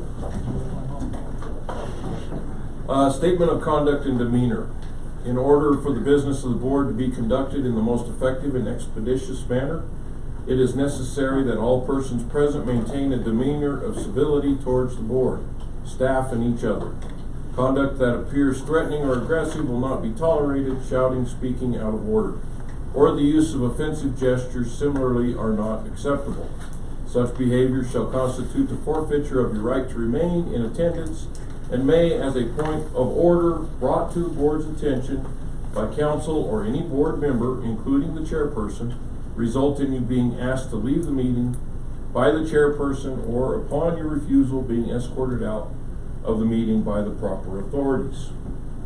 Just everybody be civil. Okay. At this time, there's nobody signed up, and Dennis is on Zoom, so he isn't here to talk. So, I know nobody signed up, but was there any comments from the crowd, anything that you guys wanted to address the board on? Okay. You got your attorney report? Like I said, the only report I have, and I'll send it out to you guys in the morning, because it's a confidential report anyway, Okay. as to what her findings was for Alondra and that. And I guess we move on to the agenda items. Agenda items, like I said, we can take chemicals out of there. We don't have anything from them. The biggest thing is accepting bids for ARPA. So we need to split this up into, three different motions to accept the bid. So, do I have somebody that wants to make a motion on the first bid here? Which one is it? A construction. You will be accepting the bid for the alternate bids. bid. Well, that's the one that's recommended. You Yes. can make a motion for whatever you want, but I think you recommended the alternate bids on all of them. Yeah, for Red Cloud. And it being at, let me pull off my sheet, my other sheet that was easier. You need a motion for Red Cloud project alternate number one bid going to Pay Construction for $1,309,235. Anybody? I so move. I have a motion. Do I have a second? A motion and a second. Any discussion? I guess he's here, you want me to call out each person, don't you? Harry? Yes. Sarah? Neil? Yes. Terry? Yes. And I vote yes. Second one? Second one is, bid approval for Schedule 2 Kelly Drive Water Main alternate number one to Yoakum Construction LLC, for $624,510.50, and also Schedule 2 alternate number 3, 10-3 access road grading, for $6,500, which would give it a total of $6,031,010.50. Do I have a motion? I so move. I'll second. I have a motion and a second. Do we have any discussion? I do, if I may, Mr. Chairman. Yes, you may. So, the Yoakum construction versus the Pay construction, I'm presuming that by breaking these into different contractors, we're not making it tougher for any one of them to do that, correct? Yoakum is doing a different part of the program. Yes, you're Okay. actually kind of making it easier for both of them. Yeah. You can get it done in a timely manner, whereas instead of waiting for them to finish one job to move to the next. And then I have a real quick question. We have a roads department. Why don't we just do the road ourselves? Well, Why didn't you ask?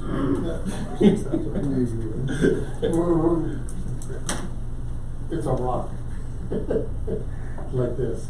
So No. instead of tearing up our equipment, I think it would be best to contract it out to the $6,500. And let them tear up their equipment? Yes. Well, I think the biggest concern is there's no cover on that pipeline, is that not correct? You can't do it for 6,500 guys.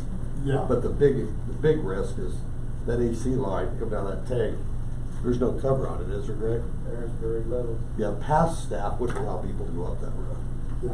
so. Okay, that was my question. Do you really wanna know the answer? As long as it makes sense, that's all I wanna know. Oh, exactly. Which it sounds like it makes sense. Any other questions, guys? Okay, then we have. Okay, so, hold on, we gotta vote. We gotta vote, okay. So let's go ahead and vote. Terry? Yes. Neil? Yes. Chair votes yes. Sarah? Terry? Yes. Passes. Motion passes. Third one? To accept the bid for water system improvements, Schedule 3, water tank 1, 2, and 3 improvements. Base bid is to Swedish, and it is for $1,180,000, 375. I'm sorry, $1,180,375.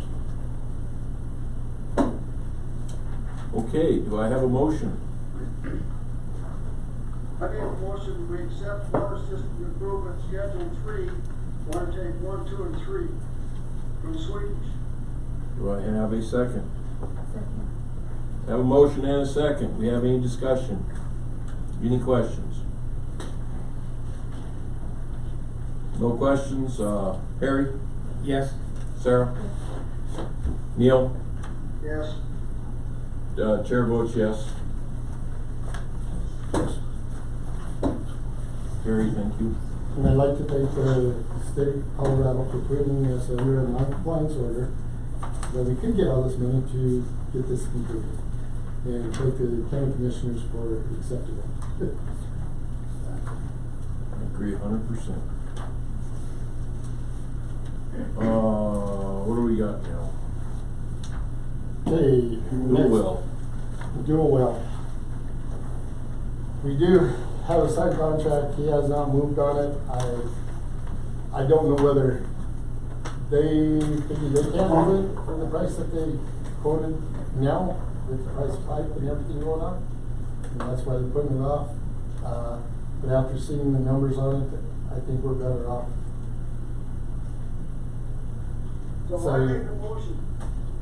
Okay. We cancel the contract per the instructions of the contract by giving them 10 days notice.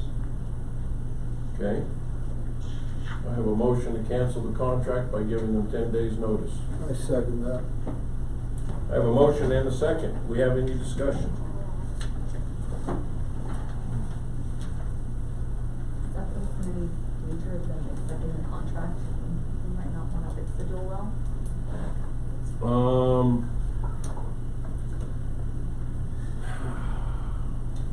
I don't know if anybody here can answer that one. So if we move forward on this, She asked if that puts us in any danger of them accepting the contract in the future, if we decide to do the dual well. Within the 10 days. Or even within the 10 days, yeah. So I guess what you're saying is that if they decide to do it within the 10 days? Is that what you're saying? Yeah. The numbers that high, we might not want to do. Why do we put the 10 days in it? it's within the contract. I'll have to notify them 10 days. We have to notify them 10 days. Was there any particular time allotted for the contract? There wasn't nothing in writing that we had to allot them so much time? I'll review it again and see. I don't think the way they've drug their feet so far there, but Yeah. all of a sudden the shift in. Yeah, I think they're gonna say hallelujah, and, cause they haven't, apparently they haven't wanted to do the work. They've been dragging their feet now for what, 6 months? Yeah. Or longer? Yeah, here. Yeah. Since September. Since And if September? they do, Yeah, it's almost a Harry year. can tie himself to the housing and refuse to work till the 10 days. I'll tie the rope for you, Harry. Go ahead, I'm sorry, Neil. For the contract, contractor shall use its best efforts to start, perform, and finish the work within the original time under the circumstances. They have not done so. No. I would agree, 11 months is ridiculous. We need to start over on this contract. The next contract, any contract that we sign actually should have a penalty clause and the start time. I would agree. All the questions. There's no need to, nobody dealing with wells are getting any kind of time right now because they're so far behind. Yeah, probably. And there's only a handful of people here in the state that can do those wells because of the state commitment. But, anyway, any other questions? So let's take a vote if we want to cancel this contract via 10-day notice. Terry? Yes. Neil? Yes. Harry? Yes. Sarah? Yes. And chair votes yes.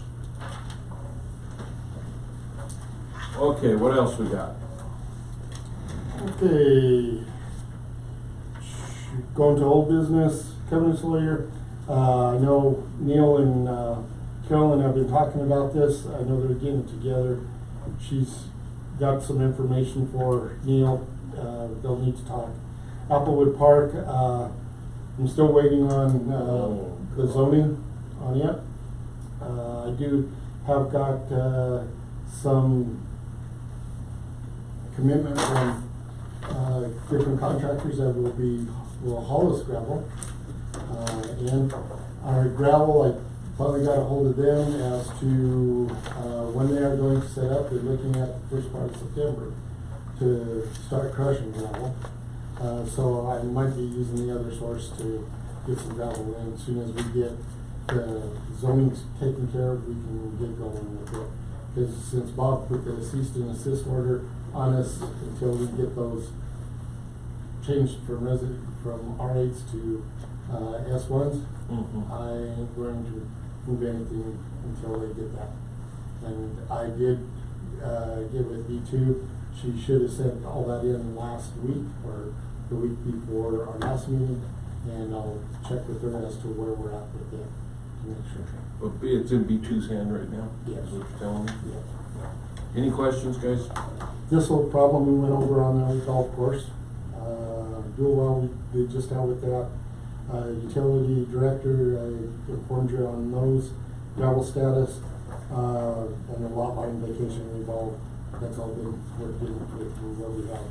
I do have property in Unit 35, Lot 14, let me pull it out here. I got the meeting minutes went back, and it was for June 14th, 2020. It was discussed, property sale lot 14, unit 35, to include title fee, insurance, title company, closing fees, and broker fees in the amount of $3,500. Mr. Collins made the motion. That was counter offer at $4,000 per the city manager's recommendation. Mr. Kraus seconded the motion. Chairman Elliott opened for discussion. He would like to have seen within the contract the purchaser to contract for water and sewer to be completed. Chairman Elliott called for the vote. Mr. Kraus voted yes. Mr. Collins yes. Ms. Hunter yes. Chairman Elliott voted no. Motion does not pass for a counter offer of $4,000. So we gave them that as a $4,000. I gave them notice of it as that we were expecting $4,000 instead of $3,500. What about the roads though, or the other thing that? The water. Yeah, the water, sorry. Water and sewer. That is a small cul-de-sac in there, and they own another property, so they would probably have to either come off of the main street there, because it is in the main street, but it's in the back of the cul-de-sac, and maybe that's what they're trying to do is gain the whole cul-de-sac to build it. So it's up to the board. I told them that if the board would accept the $4,000, since we did say $4,000, or do you want to bring it back to the next meeting and redo it? Do I have any motions? I make a motion that we accept a counter offer of $4,000. I got a motion to accept the $4,000 contract. Do I have a second? I'll second. Sarah seconded. I got 2 seconds. Do I have any questions? I'm not real clear, that's not in our packet, I'm not real clear which this one is. So,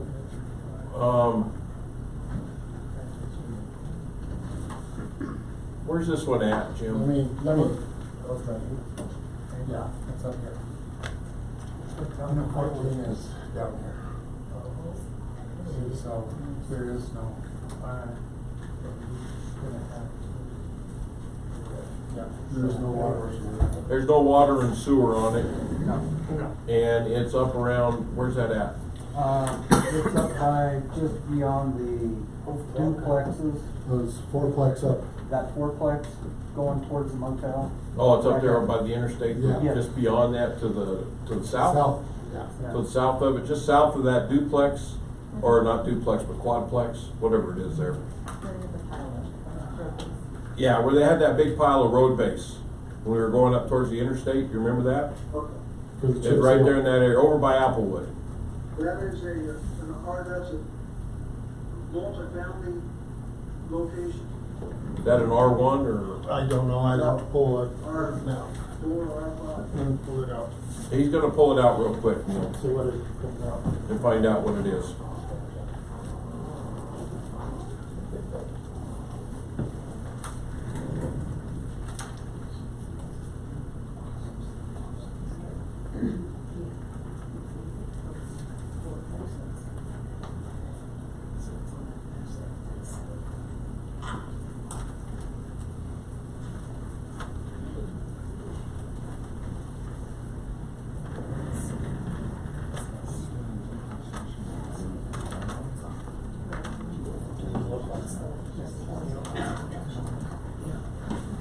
As of our map, it's an R4. It's an R4, Multi-family.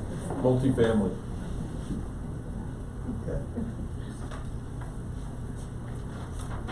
Okay. So they could not put a cistern or a septic in there. No. Or they have to, at some point, tie the water and sewer.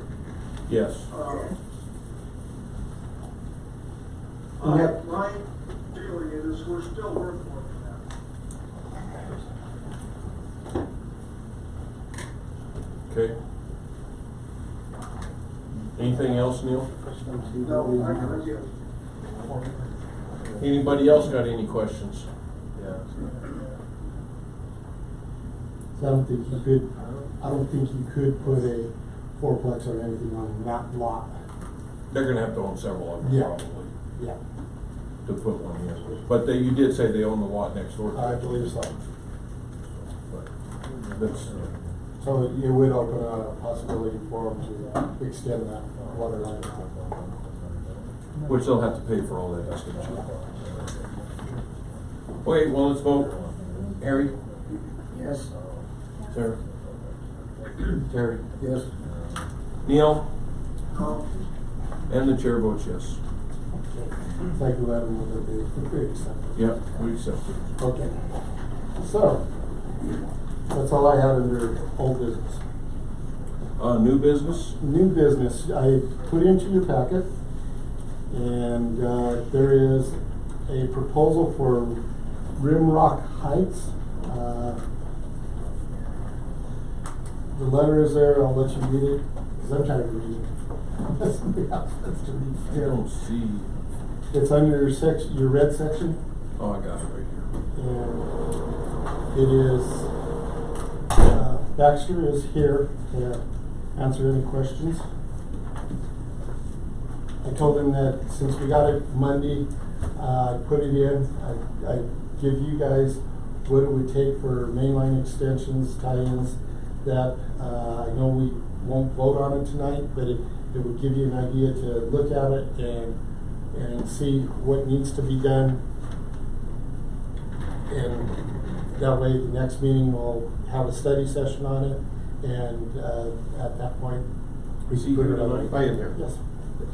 If you don't mind, could you just give us a Yeah. quick overview? Sure, so Rhiannon and I purchased this property from the Zoric family. Originally, it was belonged to Gene Royce. He's the one that named it Rimrock Heights. He's the one that deeded the lot, sold the property where the big water tower is, and used to own that whole section of land there. We're gonna build a home on that property. We've spent quite a significant amount of money getting a road up through it. I've decided that we might split it up into some lots at some time in the future. Given that, we're quite well aware of some of the situations with Color City's water. We've worked with Greg and the staff here to come up with an idea to do a in-kind exchange to allow us access to the water and sewer along 165. So I don't. Do you want to speak to it, Mike? Sure, about the water? absolutely. I guess I'm here to support Mr. Kirkland's desire to have a water and sewer shaft in his property. What he's proposing is bringing basically a new source of water to the Cold Spring Treatment Plant. One that's already decreed in a 1975 decree to the Metro District. It allows the Higginson Springs, which is basically in Phil and Amy Daniel's backyard near the intersection of Anthony and Terlessa. About 4,000 slope. The Higginson Springs is located about 4,000 feet southwest of the treatment plant. That springs has been decreed as an alternate point of diversion for the Hickman ditch that supplies water to Lake Beckman. Right now, the Metro District is living with a 22.5 million gallon storage restriction on that reservoir due to Lake Beckman Dam safety issues. That could increase significantly up to 80 million if things don't move forward with the dam rehabilitation. So what this would allow the Metro District to do, right now you can fill within 1 foot of the spillway, and then you can't put any more water in there. There's been more than ample opportunity this summer with all the rains you've had to put more water in that lake, but you've been able to do so. Instead of being restricted how much water you can take into Lake Beckwith, you could now take the water from Higginson Springs to the treatment plant. As an alternate point of diversion, you can't divert more than you would normally through the Hickman ditch, but you can divert up to that amount. And the treatment plant right now has not been running at capacity. I think probably just due to the drought conditions. A big source of the Cold Spring water is actually Iron Spring further back up near Bear Wallow Canyon. That's where most of the water actually comes into Iron Spring, is that artesian well. So this is basically a new source of water that allow you to utilize additional water that you wouldn't have access to otherwise. I mean, right now a realistic or maybe even an aggressive schedule would be 5 years to have the dam rehab before the storage restriction went away, and that may be optimistic. So you're going to lose that 22.5 million gallons continually over that period of time. That represents roughly 20 days of water supply for the Metro District in the summertime to meet the demand. So it's a pretty significant amount of water. The pipeline with gravity, about 200 gallons a minute with a pump on it, could easily double that to 400 gallons a minute. And Mr. Kirkland's offering to completely construct that from the Higginson Springs with a pump and into the Cold Springs treatment plant. In exchange for a water and sewer tap. And also install a fire hydrant. So we'll put a fire hydrant on 165 and access to our property. We've had great support from the fire department about that, because if you live in Rye, it's a serious concern. There's no water. There's no place to get water. We had a pond on our property. We had to vacate it for legalities. The fire department used to get water off of that. There is nothing. So that obviously doesn't get you clear to Rye, but it sure helps get some firefighting water up closer. I think another point is this system was in place years ago. We really don't know when, right, Greg? Early 70s. Yeah. Is that right? Yes. Yeah. So. It'd be a win-win for us then. I think so. Well, not necessarily. We do need to test water, make sure the quality. Well, you're of water. using the water right next to it right now. Yes. Right. So I mean. But it is surface water. There's actually an infiltration gallery there that you could tie the pipeline into, so that would be considered subsurface. So we're looking at a pumping station to get that water up that hill. It'll actually gravity about 200 gallons per minute to a 4-inch line. I'm talking about his property. On his property, yeah. Absolutely. So what is your plan to pull that off a 3 mil or just? the high pressure side line going. We'll tap the water down. line, we'll tap the line at 165 and boost it up the hill. The pipeline coming out of the 3 mil tank. That's Right. it. Shit difference. Coming downhill or going up? Down. Coming On the high down. pressure side? On the pressure side, sure. Do you have plans for any kind of a storage tank or? You mean within our subdivision? We This have to is- have something. Yeah, this is generic. I'm offering to spend a ton of money. Oh, I know, Okay? I know, I'm just- So, we don't have the zoning, we don't have an engineer, we have 2 estimates coming in for some engineering. This is totally preliminary, so I do this for a living, it can be done, so. No, and I'm just asking Yes, because, yeah. because, you know, I hate to, we have a break on your side. Right, Up in the, Right. and end up, you're pumping Right. and we drain 3. Absolutely. Then do I think that. you got a bigger problem with that when you turn that guy loose for $6,000, working on your road. Well, at that time, it's gonna be empty. Because I'm because telling they're you, gonna be working all day. the last staff, when we had to Well, change then- the light then bulbs on we the have to- star, would not let us go We that have route. to acclimate that property into Colorado City, right? That's correct. That's correct. So you're willing to do that? I think we have to. Yeah. Well, you have to, if we're gonna. I'm not sure that that's correct, because you're Well, taking it- sewer it from would be- Rye, and they're not, but But water that's might our- be different. that's We're our willing to sewer. do it, though. That's our The- sewer. The conditions in here So, says we will allow, yeah. No, that- Then it would be, we would, be metered at the point of entry or for each and one of Each your- lot, Each right? lot? And you believe you're gonna That's the have- only way you can do that, correct? Yeah. You guys would charge a tap fee, or it'd you're. be just like Lago Vista. Exactly, except they don't have sewer. Yeah. Right. So it would be no different, the people, listen, right now, I'm really not interested in selling lots there. This is down the road from me, I'm building my own house there. Right, I love it up there, I used to hunt up there. Yeah, so this development thing is way down the road for me. Well, we But want- we I need to do look want the for- right to get, if I'm gonna put the infrastructure to my house, I want the access to some lots. That's all I'm That asking. makes sense. Right. But Brianna doesn't want any neighbors, so I. No, I mean, it makes But I might perfect have sense a to me, kid but at it's a some plan point for who the I need to future. have live Yeah, close to me. If you wanna do it. As Yeah. kids. You might not wanna live there forever. Yeah. Right, exactly. Or if you wanna sell it to somebody later, it just makes it a little more valuable. Yeah. It's not easy developable property, everybody knows where it's at. So the water basically that you're proposing to us would be granted to us permanently. You already have the decree, you have the decree, you just It's our can't, water. it's your water, you just aren't using it. Yeah, we're just not using it. Right. So we'll have to, And they'll Mike, provide we've the kind of, infrastructure for it. Yeah. a little bit of math's gotta be calculated on what the decree's pretty big, I can't remember. Yeah, well, basically, any water that is decreed to go through the Hickman A ditch or B ditch can actually be taken to Dickinson Springs. And so this will go towards our, water usage. too. Yes, Right. the water diversion, Right. yep. And the And pipeline it would have to be accounted for. yes. Sounds like a win-win to me. It really is. Now, when I put the proposal together, I didn't know I was talking about that big of a pipeline. I was thinking it was like a 4-inch line there existing, right? So that's what I was proposing. I don't know if we spoke about the size. Are we gonna need a bigger pipeline than 4 inch? Well, like I said, 4-inch will gravity about 200 gallons a minute, depending on what kind of Yeah. pump you put on. Yeah. Easily double that to Yeah. 400. Right.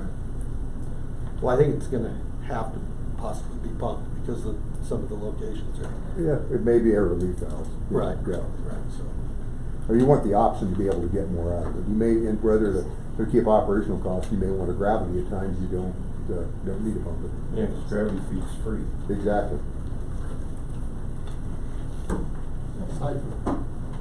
I mean, I guess you're gonna put this on the agenda and study session next meeting? Yes, we will. Okay. That way you guys have an opportunity to look over questions. I don't know. I if think you- there's one typo in the beginning, because originally, the homeowners association was gonna make the transaction between CC and D, but now that we're annexed, it will have to be the subdivision. So it's not written correctly in the first paragraph. It would have to be Rimrock Pike subdivision would be annexed by Colorado City. city. We'll still have the homeowners association, the whole transaction would be. So we'd be doing like South Park and Exactly, right. all that. Okay. I had one question with that. With that, Mike, I I know it wouldn't increase our storage, but it would increase our use of what we had. Right, Yes. exactly. Yes. Yeah. So that would help with our due diligence It would too. help big time. Absolutely, Due diligence. up due diligence, and it also would increase your metered sewage return flows too, to the creek that you're obligated to under that 1975 decree. Yeah, because that in itself what would that provide us towards our due diligence as far as, what would that provide us a year? Oh, you mean the amount of water? Yeah. Well, it depends, yeah, I mean, if you pumped it continuously quite a bit, I mean, yeah, that'd be a lot. And we wouldn't have to run our, wells. And I would imagine those pumps are gonna be cheaper than the well pumps. Oh, yeah, it's just a surface Right. pump, yeah. Right. Yeah, so. Okay, as long as you got it all, you got everything for next meeting, I guess. Anything else, sir? Thank you for your time. No problem, thank Sorry you. for taking up all your time. Yeah, go right ahead, I got a question for you, I guess. Hold on. Go ahead, Neil. Go ahead, you got something else? No, go ahead, Neil. Okay. I'd like to go back to old business and ask a question of Terry. Never mind. Terry, did you want to bring up to deal with the board tonight, or do you want to wait till next meeting? I can wait, Okay. whatever you think. I mean, you're the brains behind this organization. That's what I was saying. I guess if you would, if they could grab some more everybody, thinking about priorities. Okay, I always have a lot of time to talk on the telephone after I leave a meeting. Okay. And so, one of my concerns is that board right there. And I understand that, for the most part, nothing ever changes. And I think the reason that nothing ever changes on it, well, there's a few things that we'll talk about. But I think part of the reason is that there's too many things. We have too many directives, too many, the board says, Jim, would you bring us this? And every time we say that, it gives him one more thing to do. And then the next meeting, we come back and we say, how come you haven't done anything on this Schlitzenschlappel? And he doesn't know because he's still been thinking about the other 10 things that we said. So I was talking to Neil about it, because, he's on his way up, he'll be governor one day, and I think that I took a picture of the board when we came in tonight so that Jim can have one for his scrapbook if he likes, but I think we should erase all of that. I think we should eliminate all of that, and we should come up as a board with a maximum of 5, 6, 7 things that we actually all pay attention to. So we've probably talked about all 5, 6, or 7 of those things tonight, but we get a little better about focusing on the most important things for the district. Obviously, number 1 on probably everybody's list, and it is up there, is the dam. But even that, when you say the dam, well, Jim's got 47 different issues that he has to deal with that one great big topic. So maybe under that, just to keep everybody focused, maybe under that he has the next 2 or 3 steps. And that keeps our mind on it, keeps his mind on it, not that he probably has nightmares about it, but, and then whatever number 2 would be, and on down the list, but only so far as, the 5 board members that we have on here, I think are all a really good fit. But we all have our own little individual projects, and we all tend to, I'll speak for me, and I tend to want to have almost to the point of micromanage those little projects. And they may not even be important to Jim, but he has to pretend that they're important because a board member said it. And so I think if as a group, and definitely with input from Jim and his key people, we come up with a small list of very important things, and then a next step for each of those important things, I think it would keep us all better focused, and we wouldn't spend so much time out in the weeds. We'd be focused on specific things. And so, I mean, I've got a list. I ran it by Neil just because, you know, he's the chairman. His list would vary a little bit, but I think if each of us think a little bit about the 5, 6, 7 most important issues, along with Jim and his key people, and then, you know, like that. Whether it be the financing, whether it be, you know, all those kind of things. And then, quite honestly, a lot of what's on the old business list, I'd also throw most of that away. What's on the new business list, time after time after time, is stuff that, you know, it's like when I worked in fast food for a while, and one of the key components of fast food is you move a lot. You know, if you're moving up in whatever company you're in, you're moving all the time. And I noticed after a while that I was moving the same boxes time after time after time after time, and we never even opened it. And I think our old business list is a lot like that. One person, one time, brought that up, and now it lives in infamy on that list, and obviously isn't very important because none of us have done anything about it. Well, a good example is like Applewood. We're just waiting on the gravel, waiting on things to happen, but it's just something. But is it a priority? No, it's not a priority. It's just something that needs to When be we have, there. when we have these big dollar items that Yeah, that's are the most priority. important. And maybe it is number 6, maybe it is the Yeah. number 5, but the point is, yeah, that's the exact point. So Jim has, you know, 24, he only has 168 hours a week, and that's if he doesn't sleep. And what do we want him to be thinking of on those 168 hours a week? Well, just all these And grants the and stuff same, you going know, on, yeah. with Gary and Greg and the people that actually know what happens out there in the real world. And, you know, we all have a little feel for some of it, some of you better than I do. But do we want Greg thinking about 12 things or get 3 done or 2 done? Or, you know. Get the crowd. And just think where we are today, where we were 3-4 years ago. I mean, we do so much more than we ever did My before. gosh, yeah, And that's what you gotta realize too, even with Yvonne. With her position,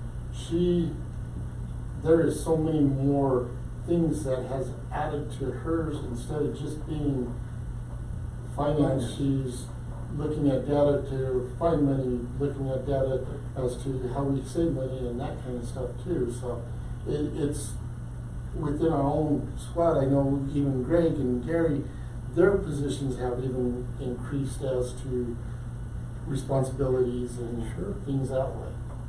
So my suggestion would be that between now and the next meeting, and I don't know if Neil wants to put on a study session or what, but we kind of think through, like I said, 3, 4, 5 key things. Do you know, from a historical standpoint, and I know Pueblo County supplied the money, but that vote that we did tonight for those contracts, do you realize when history looks back at that and we just spent over $3 million to make a real difference? And I mean, yes, without Pueblo County, we'd still be looking for We that haven't $3 spent million. that money in years like that. Yeah, and so I think the more that we as a board and the more that the staff can focus on what by agreement are the most important things. Not what's just most important to Greg or me or either of you, but as a board, and staff, we've combined and we've said, this is it. Jim and his staff will always know what the next couple of things that need to be done are, and then our job is to help them in any way we can and hold them accountable to a degree, but not in the middle of the discussion of the dam, say, gosh, do we have a security report? I haven't seen any camera prices lately on the. And my gosh, if they need security cameras, and Greg, you shared one time what you spend on yours, they can go get those themselves. They don't need 5 of us to say, well, I think you need 3 security cameras here, and they should take in color, and If you want to look, this is how I prioritize what I'm looking at right now. Dam, we're there. Because the project with water tanks and stuff, we're in process now, is putting it into place. Let's not go through this process right now. I think that what Terry's recommending, and I agree with, let's think about this for 2 weeks. Okay. I'm just giving you what's kind of in my mind. Let's actually, for 2 weeks, let's think about what those priorities are and come back together in 2 weeks. Put this in a study session. That issue happens. And Neil, just because I kind of know what your list looks like, one of the things Jim has up here on his quick list is pre-treatment. And he has some subsections, but I had forgotten that on mine, so he has pre-treatment as far as his second priority right now. Because I need to find funding for it to keep in compliance with our plants and all of that. I'm trying to get the wolves off of our back to put these things in play. If I can find funding for it, that gets us in that process to say, okay, we're off your back, we know you're in the process of it, now let's get an engineer in here, design it, get it built. Okay, Let's move on. yeah, let's move on, please. Okay, next, what do we got here? Where are we at? CCA. Yeah, CCACC. I make a motion that we send out the 3 first letters, 6 second letters, and 4 third letters as presented from the CCAC committee. I would second that motion. I have a motion and a second. Discussion. Anybody? Neil, did you have anything else to add to this? No, if you have any questions about those, let me know. You could email me, phone, or whatever. Okay, so we have a motion and a second. Let's vote. All those in favor say aye. Aye. All those opposed? Send the letters. I make a motion we adjourn. Well, any correspondence? I didn't have any. Okay, he makes a motion, we adjourn. Second? Anybody second that? Okay, let's get out of here. Thank you all. Hopefully everybody signed. I need everybody signed the plan.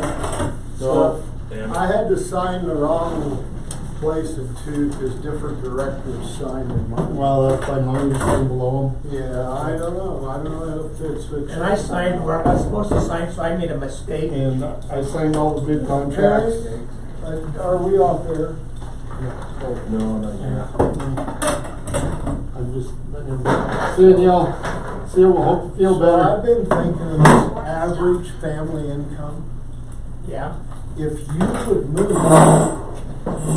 we could get 100% rate. Really? You can leave them, guys. You've been looking at my finances, haven't you? I don't know, some of this area, man, I mean, you don't have, come here. Yeah. Let me show you here. My signatures aren't here. Nowhere for me to sign here. Why don't you There were get a several blue pages one? like that, okay, just letting you know. And it's over here. Did you look at those?